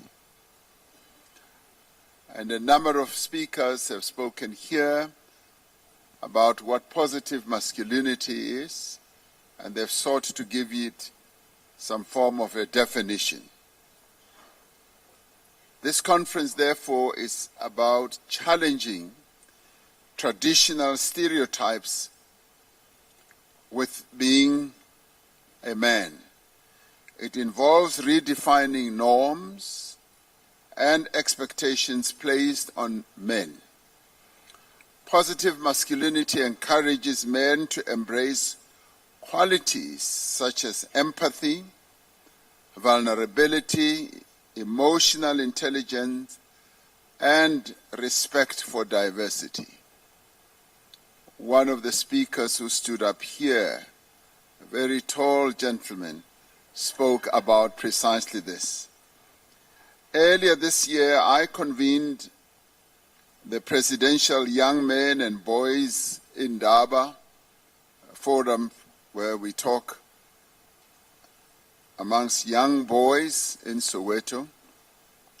I had the opportunity to talk with these young men who see themselves as change makers in the fight against gender-based violence. These young men face a lot of pressures that affect their attitudes towards women and girls. And they took time to speak openly, and they dealt with very complex and difficult issues that hitherto they would have found difficult to talk to in earlier times, either to their parents or grandparents.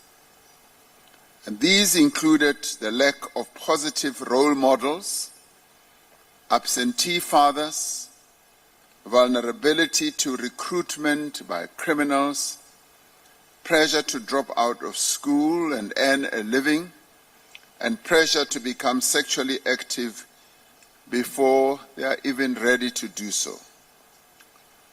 These young men who exhibit or seek to learn positive masculinity said that they are tired of being seen as the problem when they want to be part of the solution.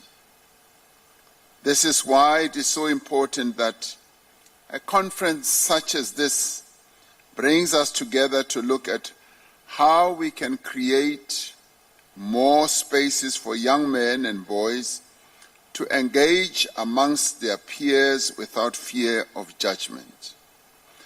I was particularly pleased, Program Director, when you asked the men who are gathered here to stand up so that they can be seen.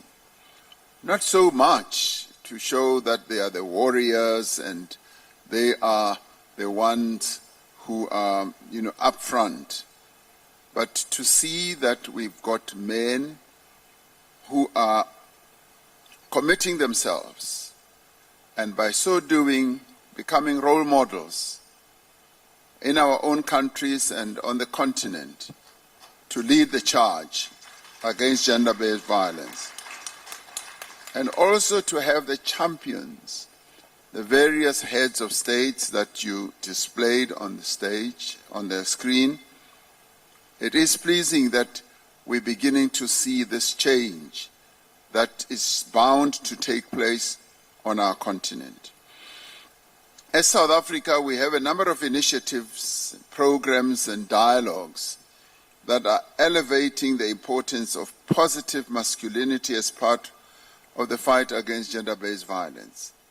This by no means tells the story that we are making a great deal of progress.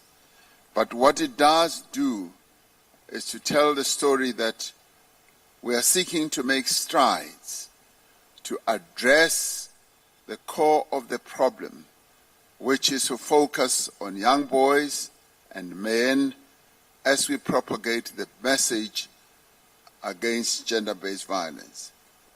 These programs are run amongst a variety of stakeholders in our country, be it workers, be it students, be it athletes, be it artists. And I was told by a university principal or vice chancellor, as we call them, that prior to having men's dialogues in the campus of some 15,000 students, the harassment of women and the abuse of women and the rape of women on that campus was quite rife. But he then testified that after they commenced holding dialogues, men's dialogues on campus, they suddenly saw a drop in the abuse of women, the harassment of women, and the rapes of women, to a point where some of the young women on campus testified to saying, we now feel much safer as we walk around our campus even at night. We feel safe, and this was because the dialogues were taking place on that campus and men were being brought together to talk about toxic masculinity, about their attitude towards women. And so this conference, as we hold it now, can have a huge impact, not only in our various countries, but on the continent, because men's dialogues do work, and we would like to see them spread throughout the continent as much as we possibly can.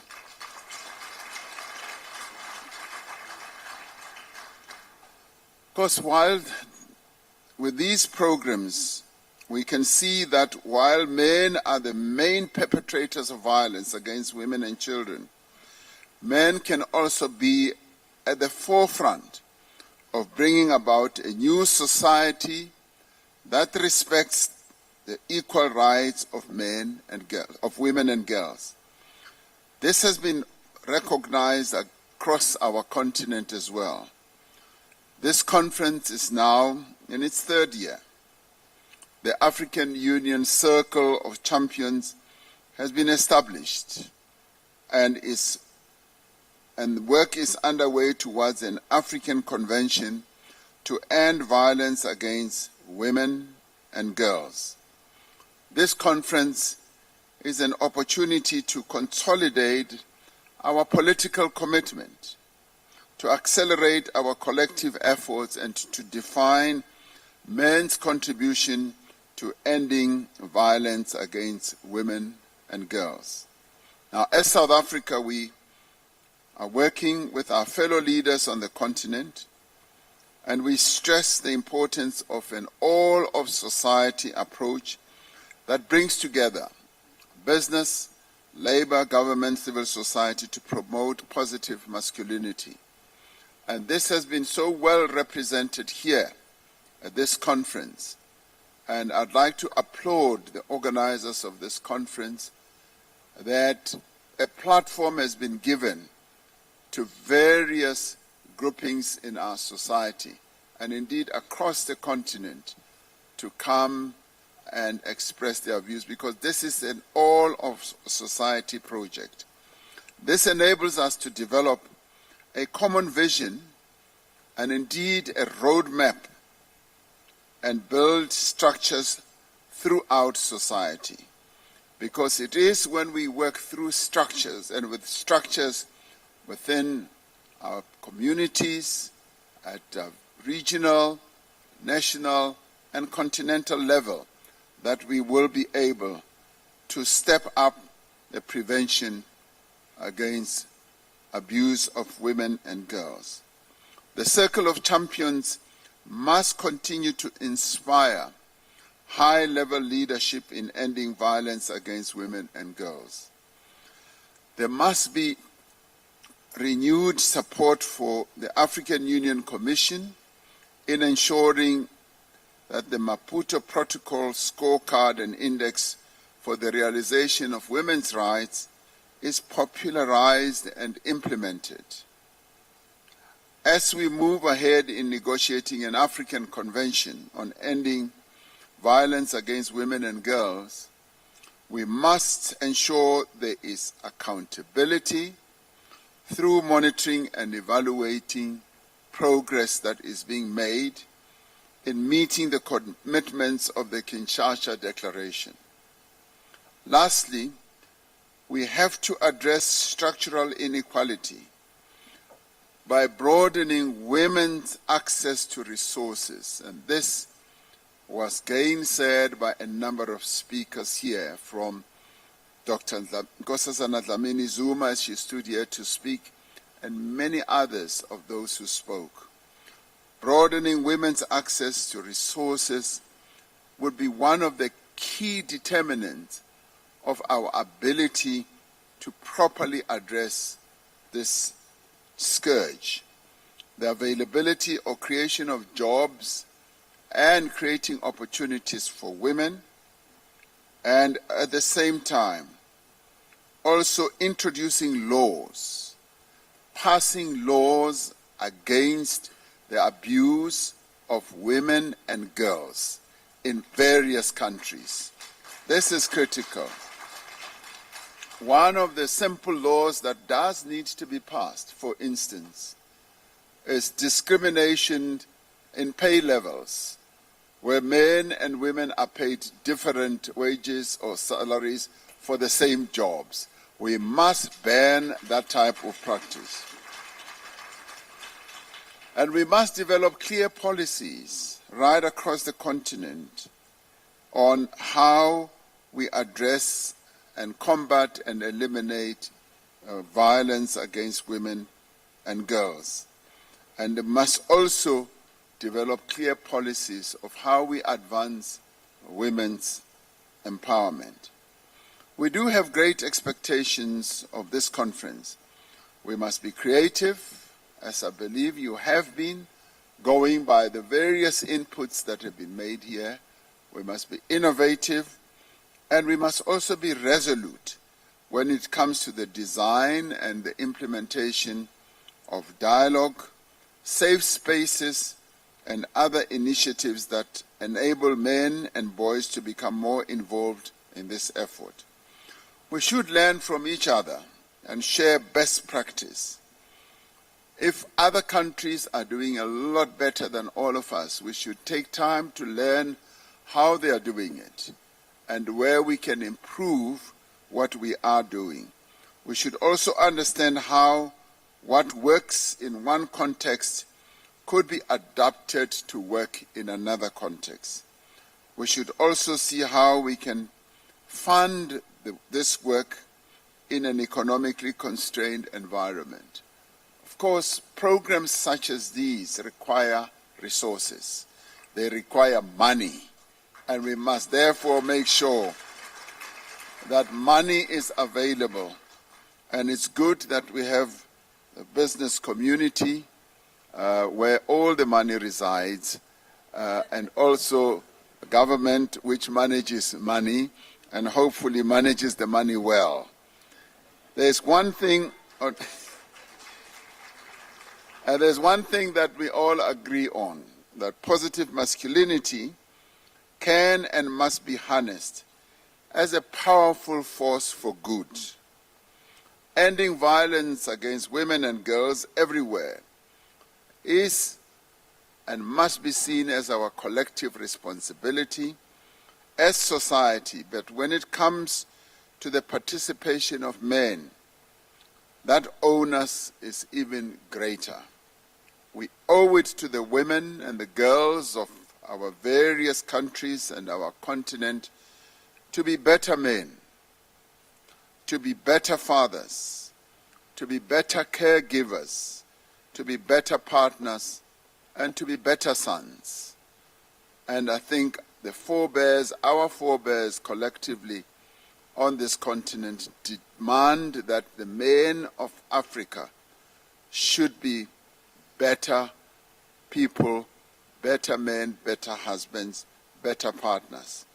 We should therefore build on the gains of the two first conferences to birth a new Africa that affirms the human dignity, the human equality, and worth of every African woman and girl. Let us leave no man or boy behind in this journey. Let us take every man and every boy along as we proceed to restore, affirm, and to applaud the dignity of the women and the girls of our continent. And may I add the beautiful women and the beautiful girls of our continent. Violence against women and girls a reality on our continent. Program Director, you have thrown a challenge at us, and I guess you're throwing the challenge largely at President Azali Asumani and myself, and also our sister, President Zewde of Ethiopia, that at the African Union Summit we should hold a side event when we will invite the various president brothers to come together to hear the outcomes of this conference. Yes, we will move all rocks, all rivers, all trees to make sure that it does happen. So we will try to have them. Thank you very much.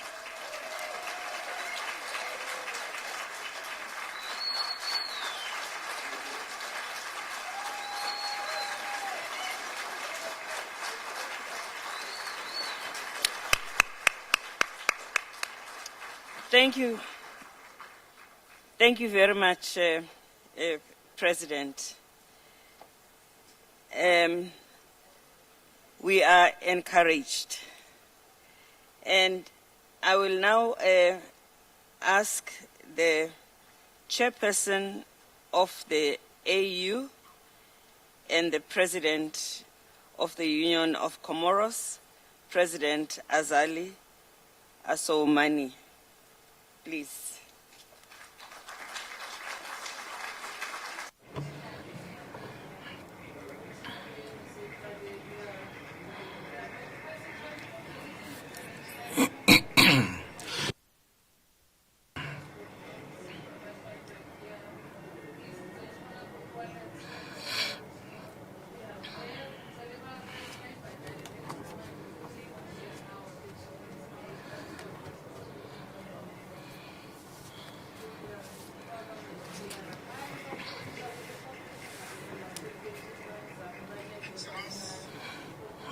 Your Excellency, Cyril Ramaphosa, President of the Republic of South Africa, dear brother, Excellence, dear sister, President of the Federal Democratic Republic of Ethiopia, Your Excellency, Mrs. the Chairwoman of Women Network, Assalamu alaikum. It's a particular pleasure for me to find myself to be amongst you here in South Africa, in this magnificent country that saw the birth of our icon Nelson Mandela, a hospitable country with such a rich inheritance and a precious one. Warmly thank my brother, President Ramaphosa, for having hosted this important conference here in Pretoria, for all the disposition or arrangement made to ensure its success.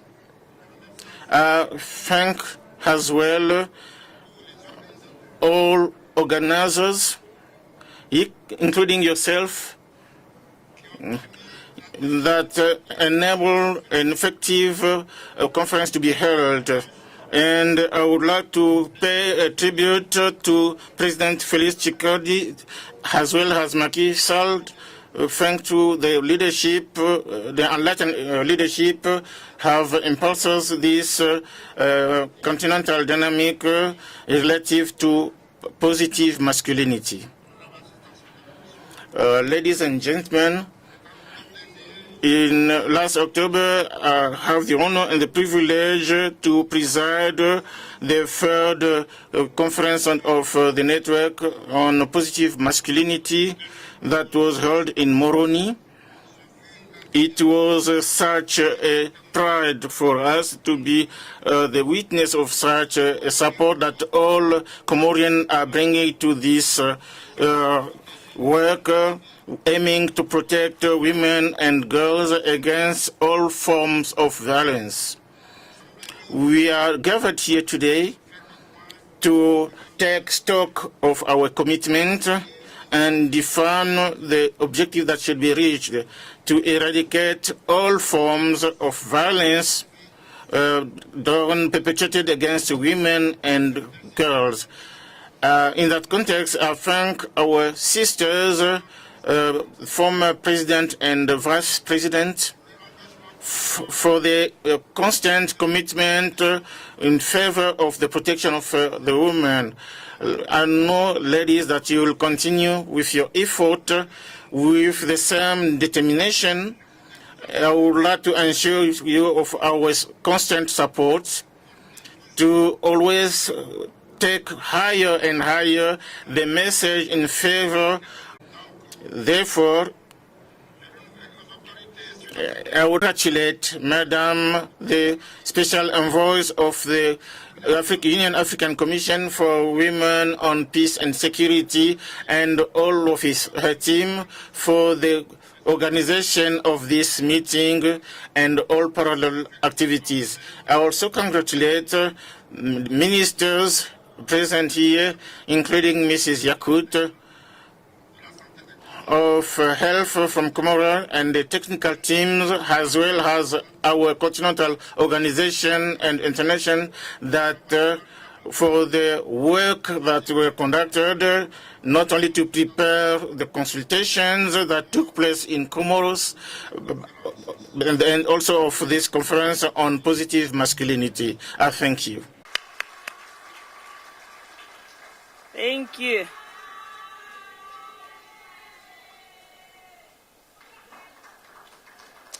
Thank you, Malibongwe. Now hear from Sister President.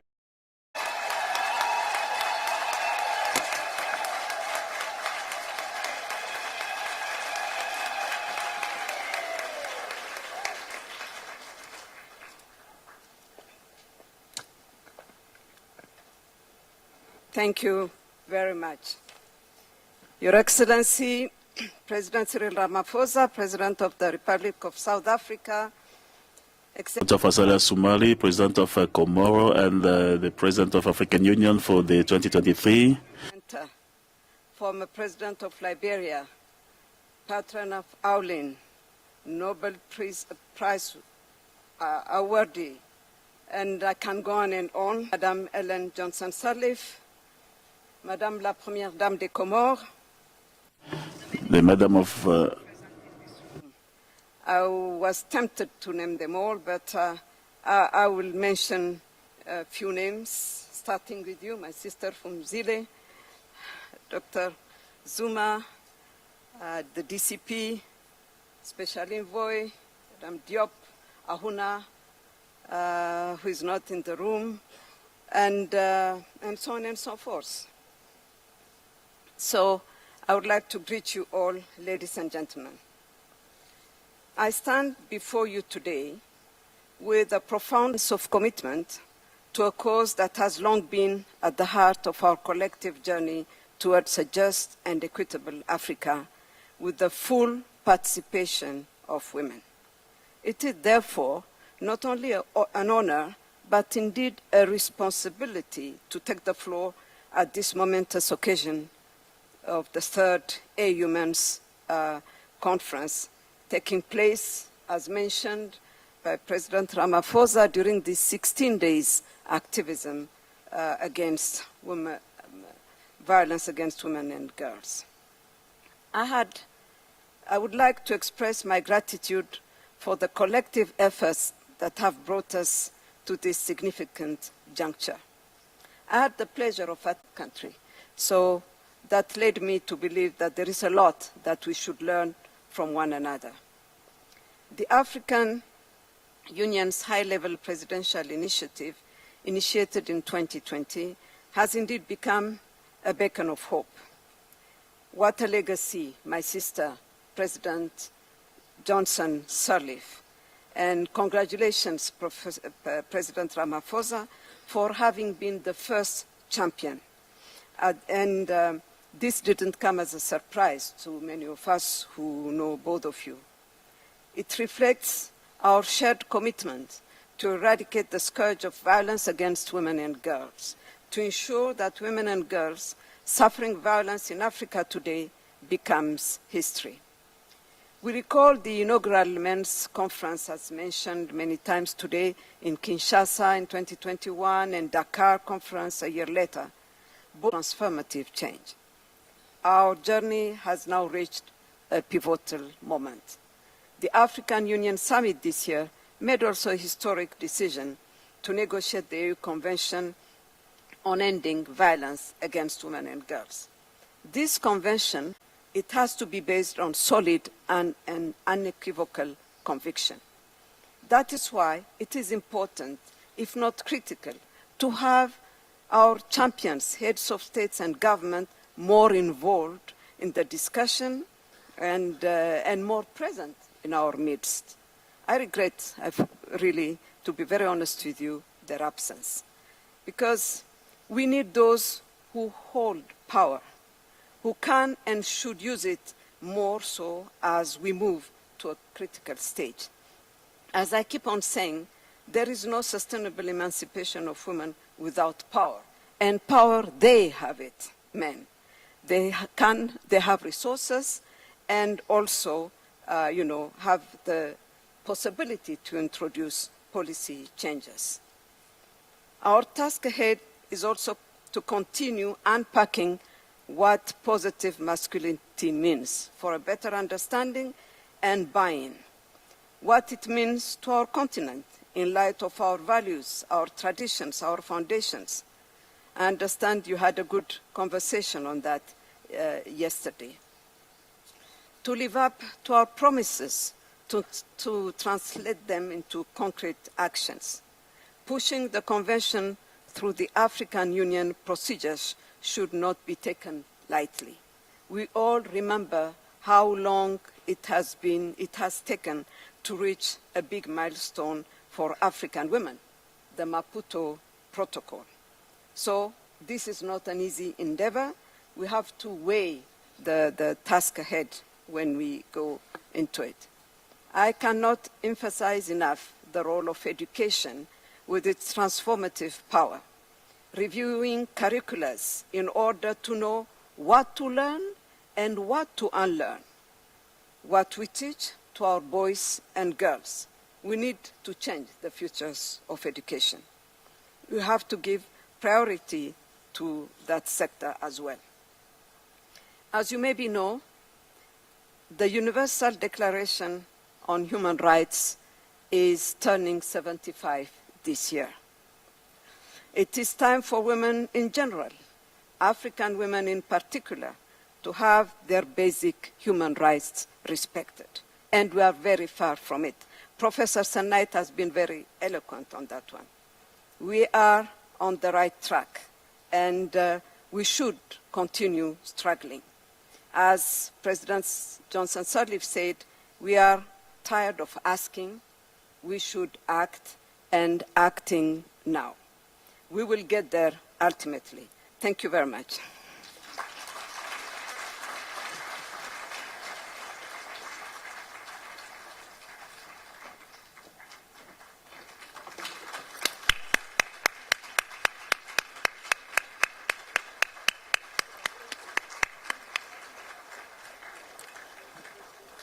Thank you, Thank you very much.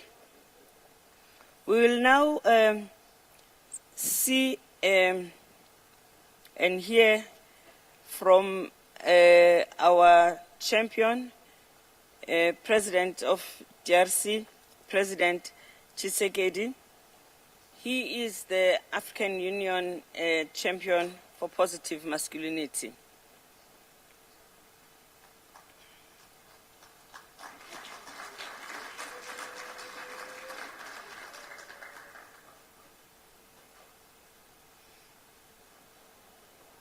Président de la République d'Afrique du Sud. President of the Republic of South Africa, His Excellency, the President of Comori and the African Union, Excellence, ladies and gentlemen, and government of the states member of African Union, the Secretary of Union Africa, the President of the Commission of African Union, Excellence, Madame Hélène Salif-Jousine, patron of this network of women, ladies and gentlemen, and Minister on Gender, Violence, Madam and Ambassador, and distinguished guests. Even though I didn't have time to be there with you based on the Congolese politics, I would like firstly to give you the privilege that is mine to intervene through this channel on this third conference on the positive masculinity organized by the Republic of South Africa and the Union of Comoros. 2 years after the first edition that we had in Kinshasa, I'm honored to have to be the witness in my quality of the leader of African Union in the pursuit of this commitment to improve this significantly the condition of women and girls on our continent. Excellence, ladies and gentlemen, distinguished guests, you will remember that facing the persistence of discrimination and violence toward women and girls has the effort to end that. State member of Union African to Kinshasa Declaration to bring a high-level response to combat this scourge. Responding to that, the cycle of perpetuating and the misogynistic practice with perpetuating the suffering and pain lived by women and girls on a daily basis on the continent.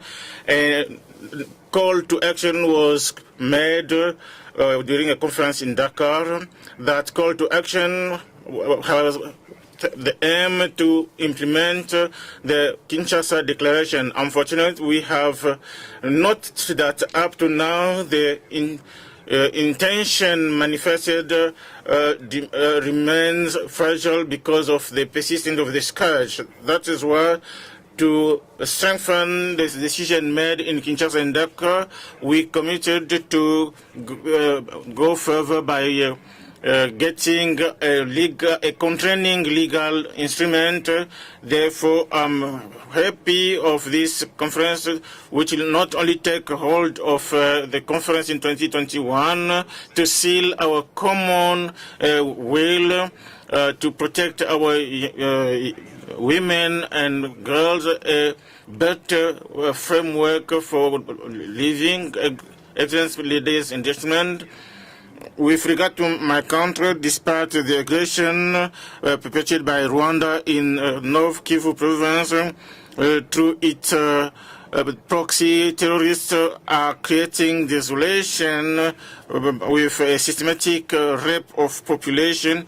Reforms were undertaken that allowed the country to have a program and laws to prevent and allegation of violence perpetrated against women and girls. Those advances were to create an environment in which women, girls, and boys will live in harmony.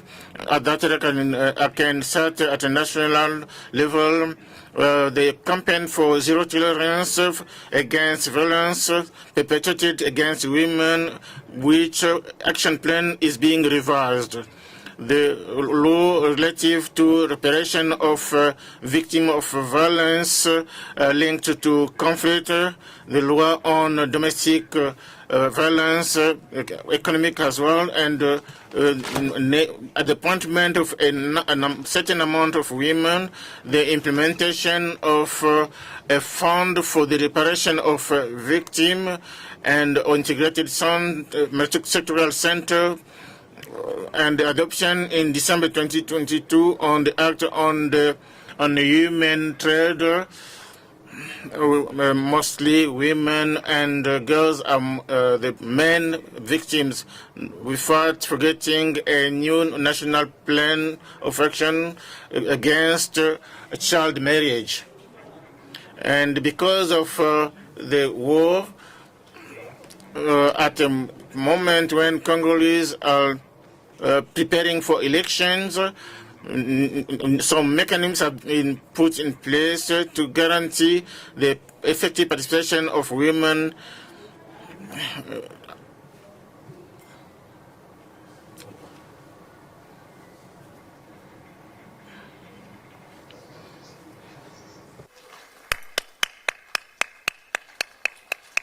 Thank you. Merci beaucoup. Thank you to President Tshisekedi. And now we will hear from Amina Gurib Fakim, the former President of the Republic of Mauritius. She will join us virtually. After her, we will hear from former President President Samba-Panza of the Central African Republic.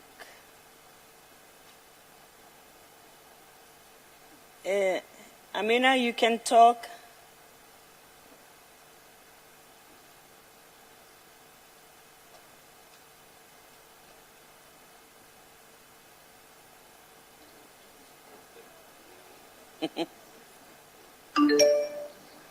Okay. Excellencies, distinguished guests, good day. It's a great pleasure to see my brother, President Ramaphosa, my brother Asumani, and my sister, Sally VAWG, of course, at the helm here. And also like to thank our sister from Zewde and Sister Binta. I'm sure she's around, I can't see her. Anyway, it is indeed a great pleasure to be speaking on the occasion of this third conference of positive masculinity. And I think, as everybody has said, we are following up on the great meeting we had last month in Comoros, of course, under the great leadership of His Excellency President Asumani. And so today I would like to speak within the context of what is happening to our sisters in DRC and also in the Sudan, where according to the World Health Organization, more than 4 million women and girls are at risk of sexual violence in the Sudan. I think that we all agree that violence against women and children is one of the most pervasive violations of human rights in the world, and one of the least prosecuted crimes, and one of the greatest threat to lasting peace and development. I want to add my voice to this urgent matter, especially as we are doing so under the aegis of the African Union, so as to join together to advance our human rights, the common values of humanity. We all know we have to do much more to respond to the cries of justice of women and children who have and are suffering violence. We have to do much more to end such abuses and the impunity that allows these human rights violations to continue. I think we can all agree that the time for complacency is long gone, and that the silence on violence against women and children is being broken, but now is the time for stronger actions. And I'm also very pleased to hear that our previous speakers have stressed on this issue. Now is the time for action. It is time for action when up to 70% of women in some countries face physical and or sexual violence in their lifetime. When 1 in 3 girls in developing countries is likely to be married as a child bride when some 140 million girls and women have suffered female genital mutilation, when millions of women and girls are trafficked in modern-day slavery, when the women's bodies are a battleground and rape is used as a tactic of war, it is time for action.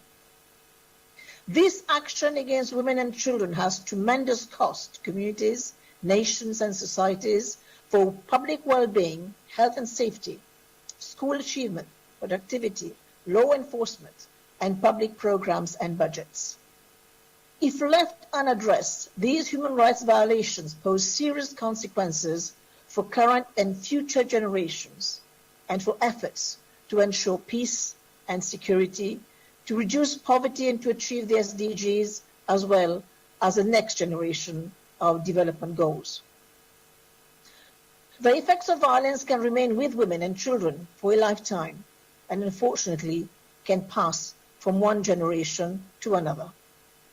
Studies show that children who have witnessed or been subjected to violence are more likely to become victims or abusers themselves. Ladies and gentlemen, violence against women and girls is an extreme manifestation of gender inequality and systemic gender-based discrimination. The right of women and children to live free of violence depends on the protection of their human rights and a strong chain of justice. Countries that enact and enforce laws on violence against women have less gender-based violence. Today, 160 countries have laws to address violence against women. However, in too many cases, enforcement is lacking. For an effective response to this violence, different sectors in society must work together. A rape survivor must have rapid access to a health clinic and can administer emergency medical care, including treatment to prevent HIV and unintended pregnancies and counseling. A woman who is beaten by her husband must have some place to go with her children to enjoy safety, sanity, and shelter. A victim of violence must have confidence that when she files a police report, she will receive justice and the perpetrator will be punished. And an adolescent boy in school who learns about health and sexuality must be told that coercion, violence, and discrimination against girls are unacceptable. Ladies and gentlemen, a study had been carried out a few years ago looking at women's attitude about intimate partner violence in 26 countries in Africa, Asia, Latin America, and the Caribbean. It found that during the first decade of 2000, in almost every one of these countries, women became more likely to reject intimate partner violence. The survey found growing female rejection of domestic violence in 23 of the 26 countries. It found that women with greater access to global cultural scripts through urban living, education, or access to media were more likely to reject intimate partner violence. The study's author then concluded that domestic violence is increasingly viewed as unacceptable due to changes in global attitudes. Yet, even with this rising rejection, in nearly half of the countries, 12 of the 26, more than half of the women surveyed, still believe that domestic violence is justified. So even though those attitudes are changing, we still have a long way to go to achieve the changes in attitude that are necessary to end violence against women and children. In the end, it is thanks to the tireless work of civil society advocates and our sisters present here today, and such conferences as this one, that we can help embrace the call for women around the world to break the cycle of violence and to protect the rights of women and girls. Any action plan must be broken down to 4 Ps: protection of human rights, prosecution of offenders, prevention of violence, provision of services to survivors. Let me start with my first P, protection of human rights. When it comes to protecting rights, government are called on to review national legislation, practices and customs, and abolish those that discriminate against women. Laws, policies, and programs that explicitly prohibit and punish violence must be put in place in line with international agreements. We need to monitor progress on how legislation against domestic violence is moving.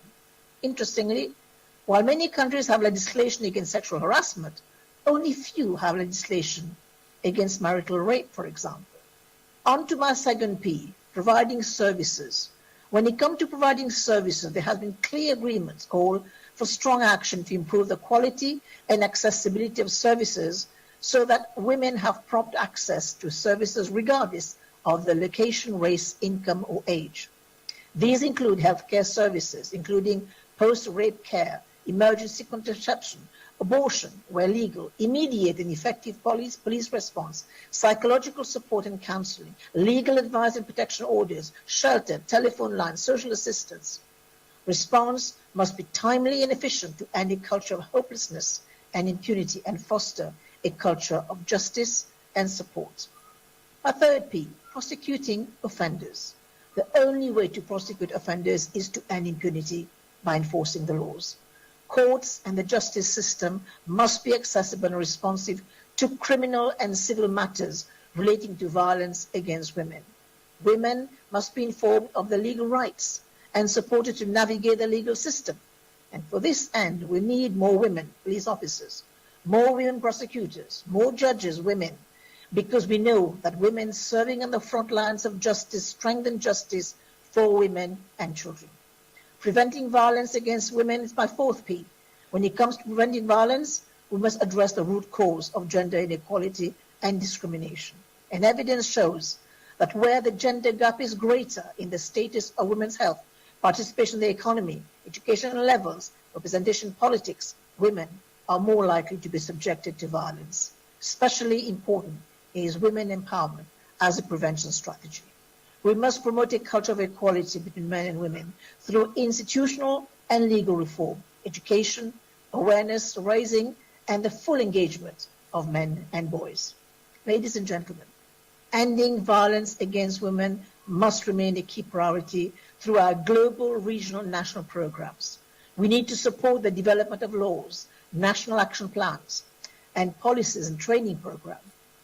Slowly things are happening in Africa. For example, in Kigali, Rwanda, a Safe City campaign was launched by the Mayor's Office and other partners.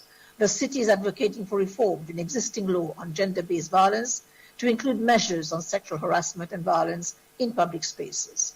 We must work together to seize the moment and move quickly so that momentum is not lost. So, ladies and gentlemen, how do you proceed? First, by getting the evidence, data on violence against women. Despite some progress in this area, there's still an urgent need to strengthen the evidence base, as many countries still lack reliable and meaningful data. We must build capacity. We must use the existing guidelines for obtaining data for the core indicators for violence against women. Second, strengthening multi-sectoral services. We must keep working to devise globally agreed standards and guidelines on the essential services and responses needed to meet the immediate and mid-term safety, health, and other needs of women and girls subjected to violence. Third, preventing violence against women and girls. To this end, we need to keep advocating. We need to keep developing the holistic framework to prevent violence against women and girls, including by working systematically and consistently with male leaders and men and boys at all levels, and by strengthening women's economic and political participation. The last one is strengthening partnership. We must continue to engage civil society, private sector in ending violence against women and girls, working with survivors to empower them, make sure their experiences are taken into consideration in the development of responses, and working with those women and girls who suffer multiple and intersecting forms of violence who are particularly vulnerable. Fifth and finally, we must not stop working on ways to improve the knowledge base for ending violence against women. Some say this is easier said than done, but as was this third conference is happening in our great Madiba, Nelson Mandela country, who rightly said that it is impossible until it's done. Before I close, I failed to acknowledge earlier on the presence of Masali, who has been the initiator of this great network of women. So I'd like to acknowledge her here because I know she's present in our midst, and I would like to thank you for your attention.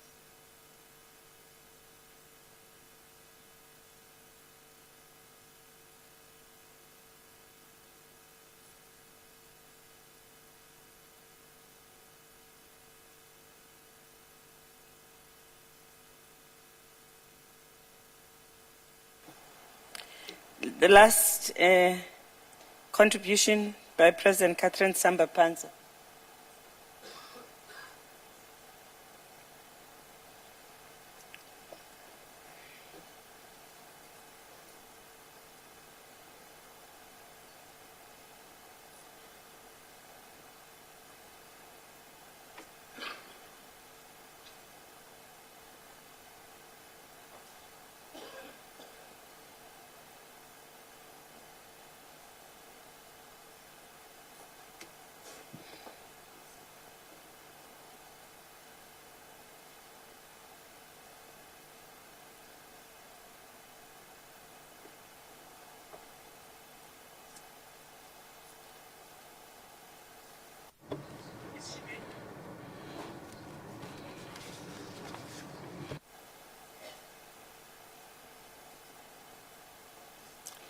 Igama lamakhosikazi, igama lamakhosikazi ma libongwe. Oh, okay, she's there.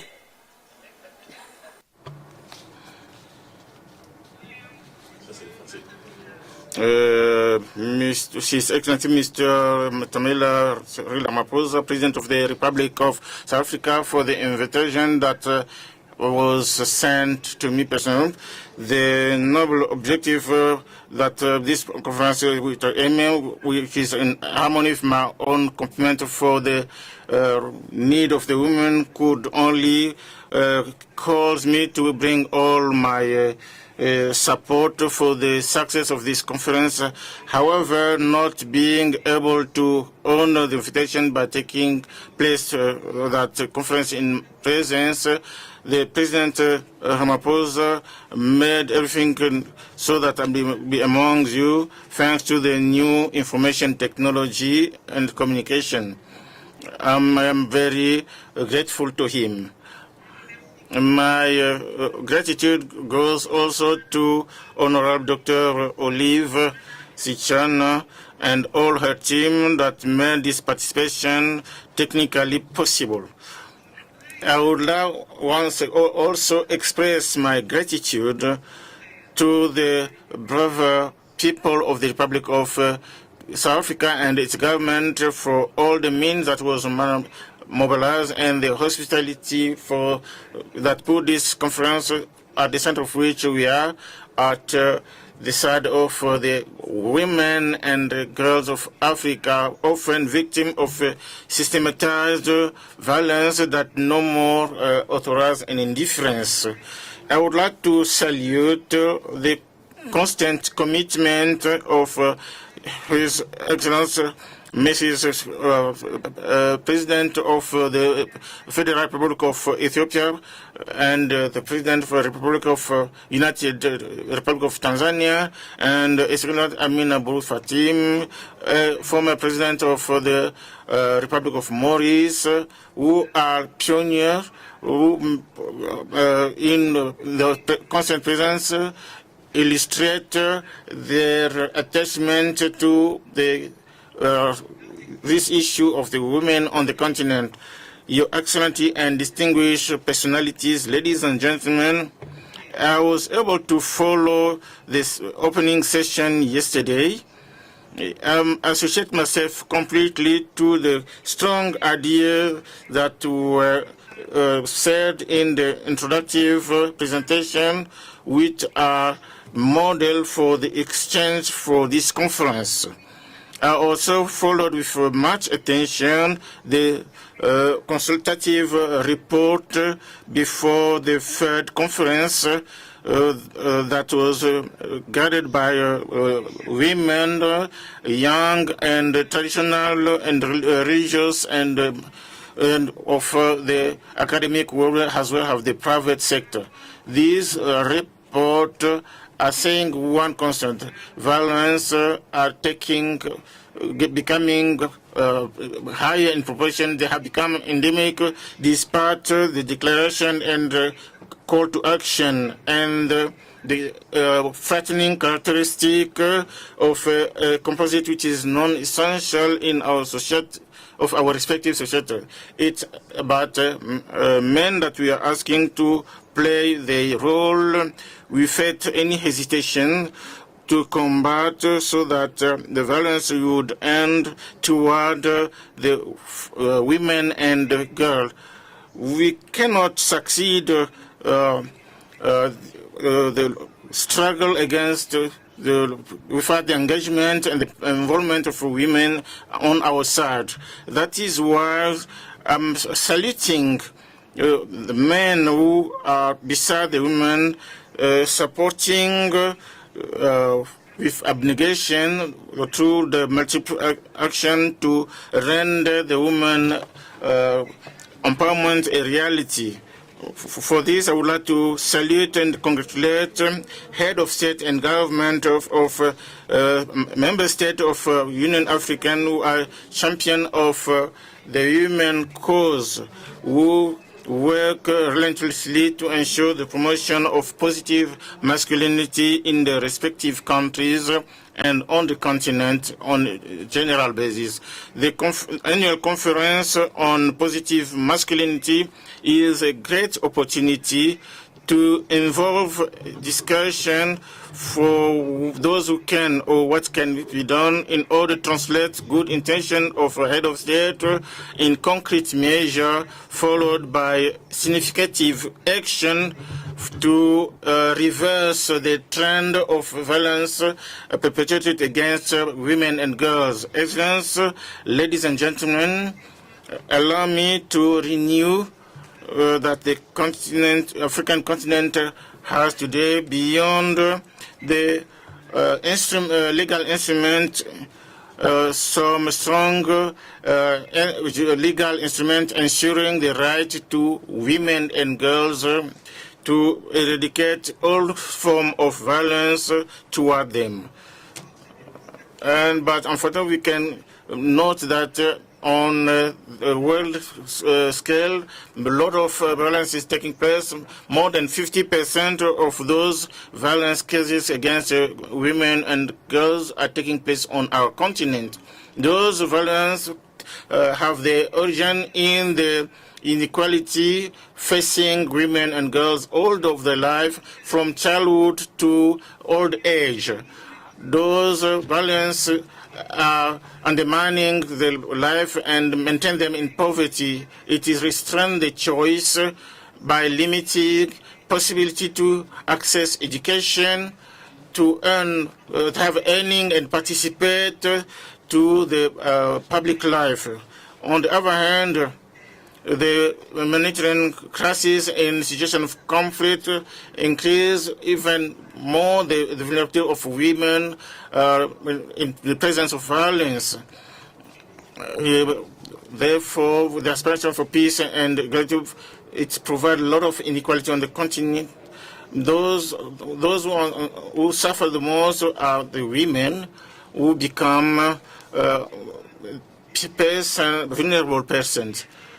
There are a lot that need to be earned on our country that we need to be aware of it, because of the vulnerability and the violence of women touching millions of women and girls. Our continent is deprived of possible contribution that are able to bring for the growth of a common wealth. Your Excellency, ladies and gentlemen, the Kinshasa Declaration and its call to action as well have diverse decision of the African Union have opened an opportunity and significant involvement of men at the highest level into combating violence perpetrated against women and girls. That masculine commitment that we salute should have an impact that should increase from year to year, because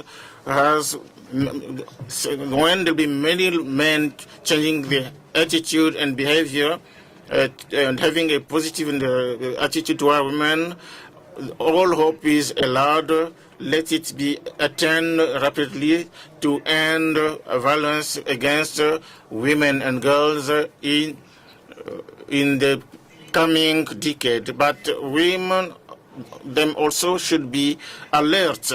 They should be touched, they should be get involved in the question and ensure that masculine leaders that committing themselves to end the violence against women and girls and the equality of the gender should be constant in the commitment.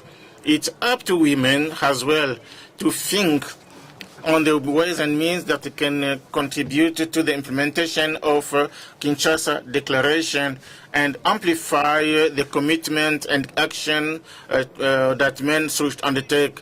We should follow the progress of the implementation of commitment taken by head of state and propose action points that head of state and government and other masculine male leaders should commit themselves to implement in the future.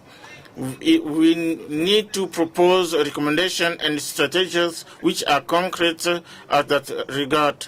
We rejoice of the recommendation following women consultation, mostly on the leadership, on the patron, Her Excellency Sir Johnson, Sir Litt, deserve our homage.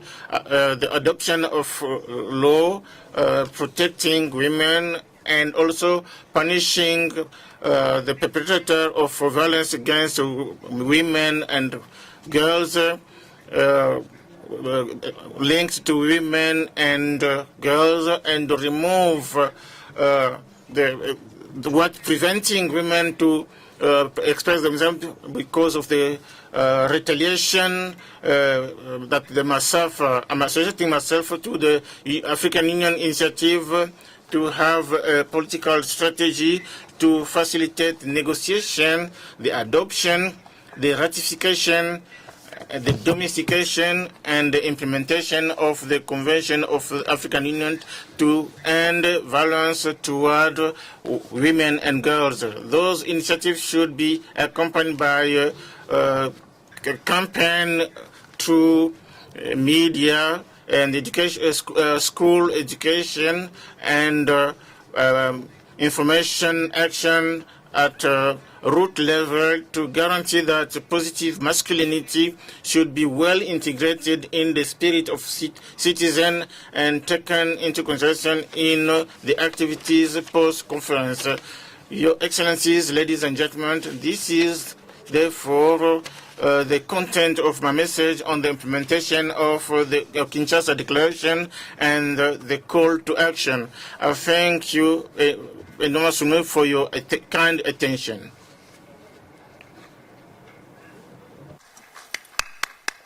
Thank you. Thank you very much to Catherine. We also have a message from the President of Zambia, which is a written message, and it will form part of your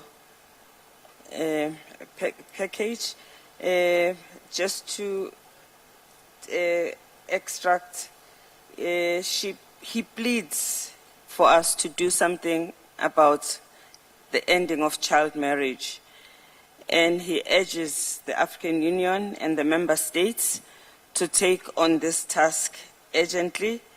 And he highlights the vulnerability of girls and the impact this has on their reproductive health, and calls on us to address economic viability, education, and to ensure that we support children to become fully grown adults. So, but that is the gist of his message. He's really focused on this issue. So thank you very much. And then we will finish everything now, go straight to the closure so that we will enjoy the music at the end. And closing this for us, the first one is going to be our Deputy Speaker of the National Assembly, Lechisa Tsenodi.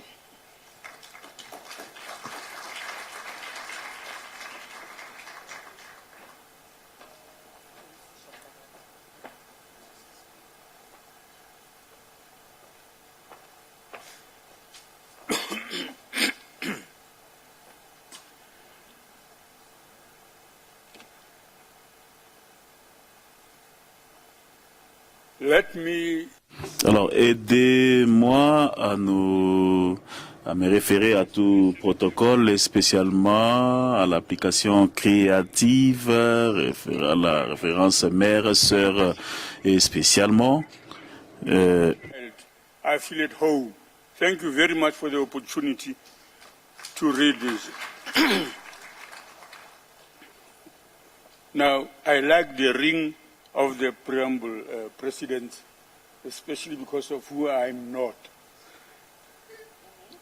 We, the heads of state and government of the member states of the African Union, convened in Pretoria, South Africa, under the leadership of His Excellency Mr. Azali Asumani, President of the Republic of Comoros, and 2023 African Union Chairperson, and His Excellency Matamela Cyril Ramaphosa, President of the Republic of South Africa, and AU Cycle of Champions lead to end violence against women and girls, for the third meeting of the African heads of state and government on positive masculinity to end violence against women and girls in Africa. Congratulating and thanking the President of the Republic of South Africa and the President of Comoros for co-hosting this conference, reiterating their commitment to gender equality and women empowerment in Africa, as President Ramaphosa articulated during his acceptance speech as chairperson of the African Union for the year 2020.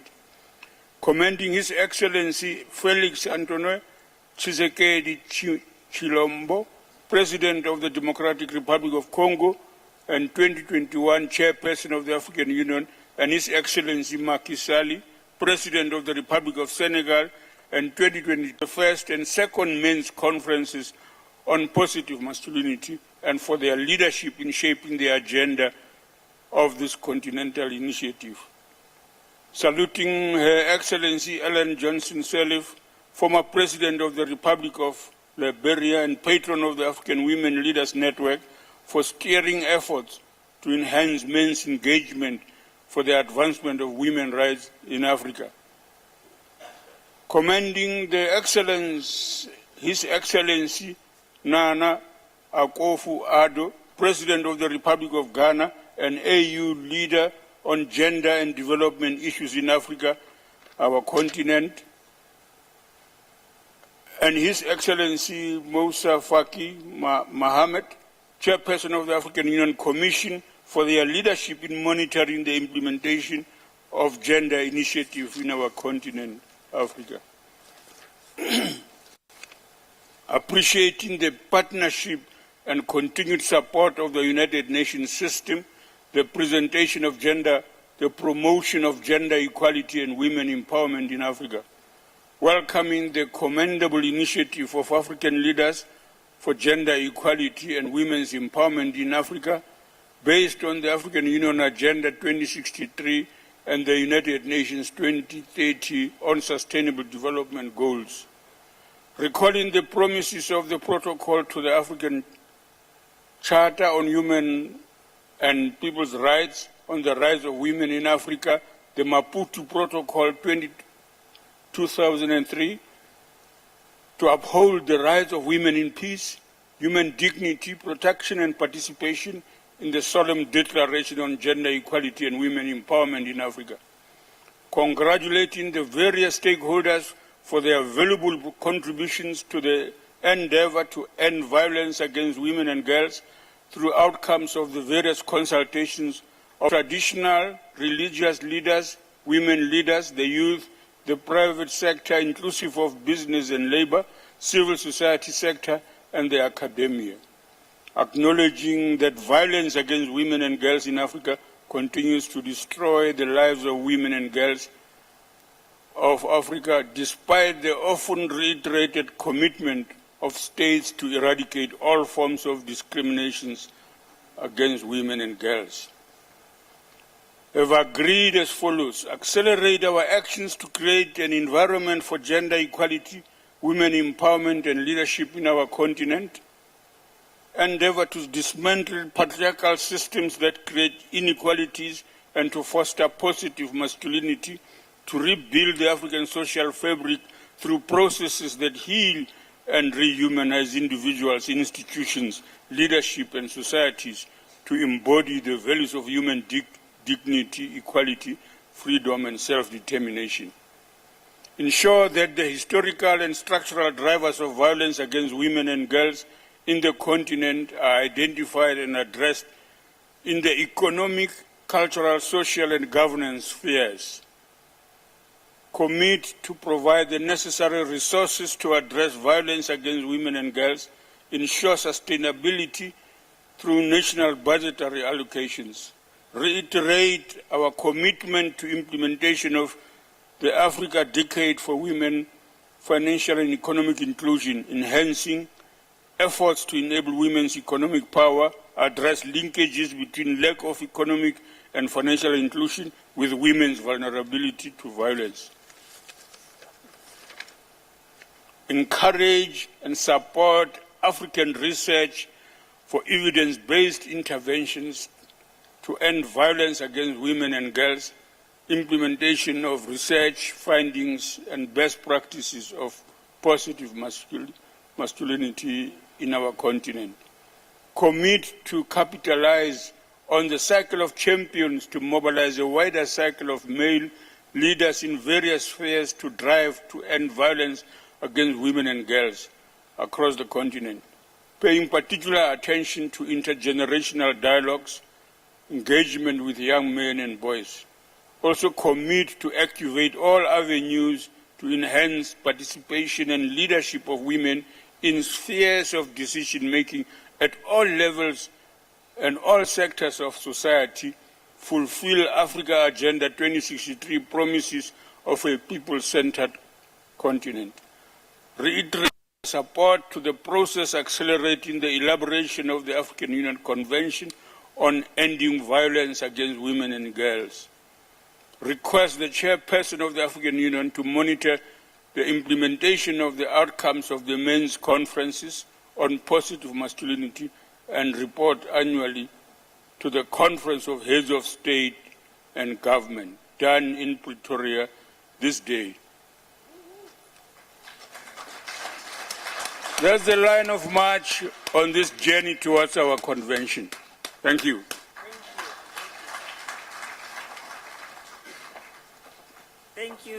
Thank you very much. So that covers what we've done and where we are taking, and it says where we are taking this to. And now I'm going to ask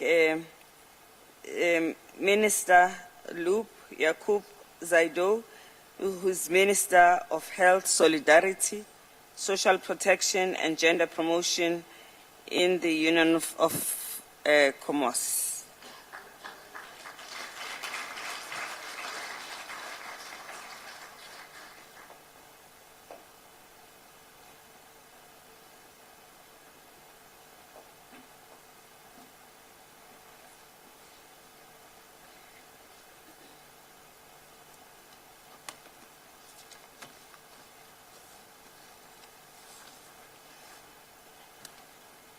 Excellences, Monsieur Cyril Ramaphosa, Président de la République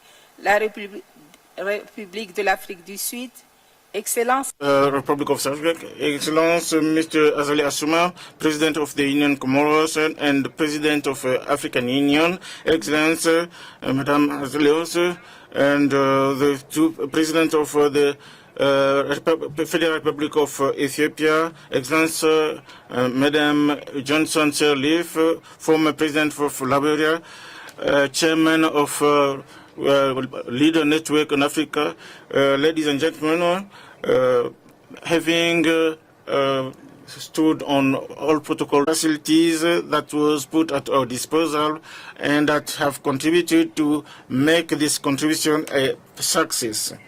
Excellence, honorable audience, ladies and gentlemen, we salute sincerely the synergy that marked this conference between South Africa and Comoros, but also all along its co-presidency between the Excellency President Cyril Ramaphosa and President Azali Asumani that allowed good work and the success of our meeting. What we have accomplished during these 2 days and all participants that invited, Mrs.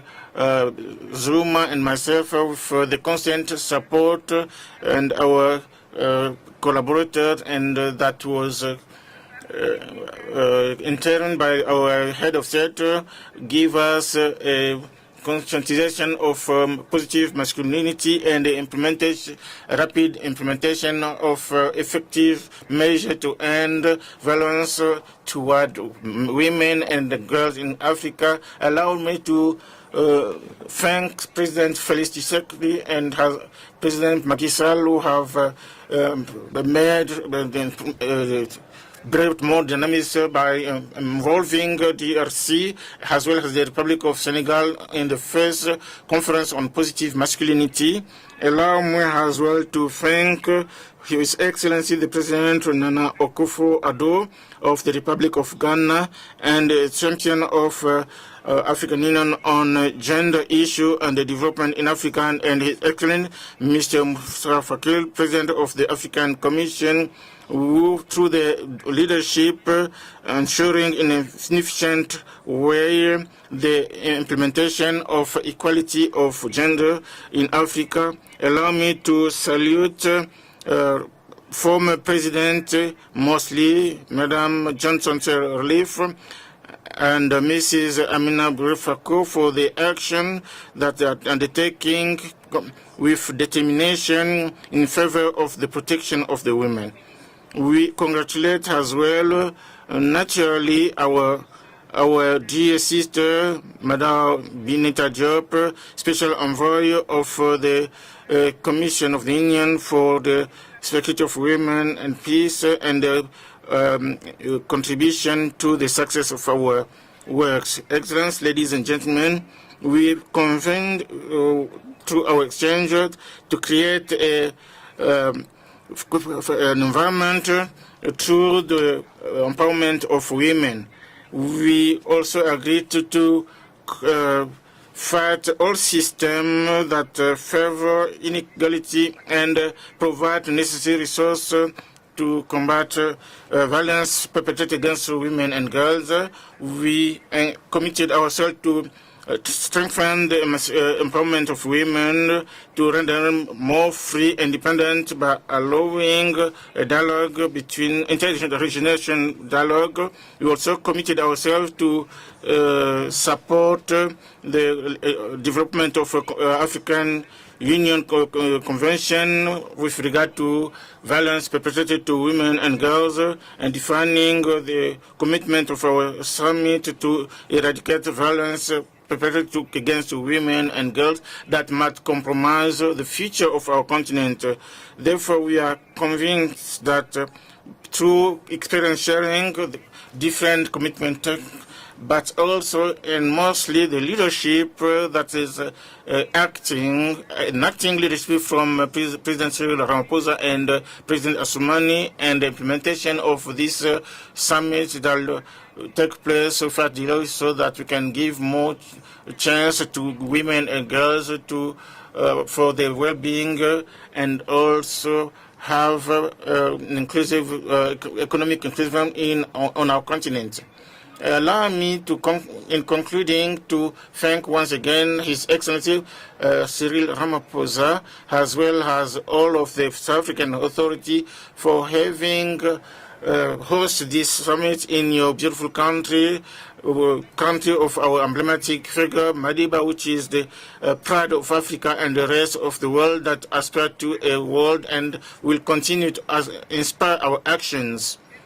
Allow me finally to thank all delegations which are present here in Pretoria and those who join us online for their contribution. Thank you to Mrs. the President once again. Thank you.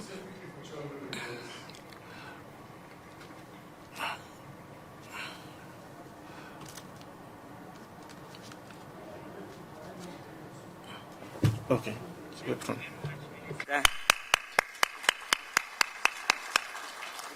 The final person now is going to be my sister, Mrs. Vanessa Diop, who is the co-convener of AWLN, my co-convener.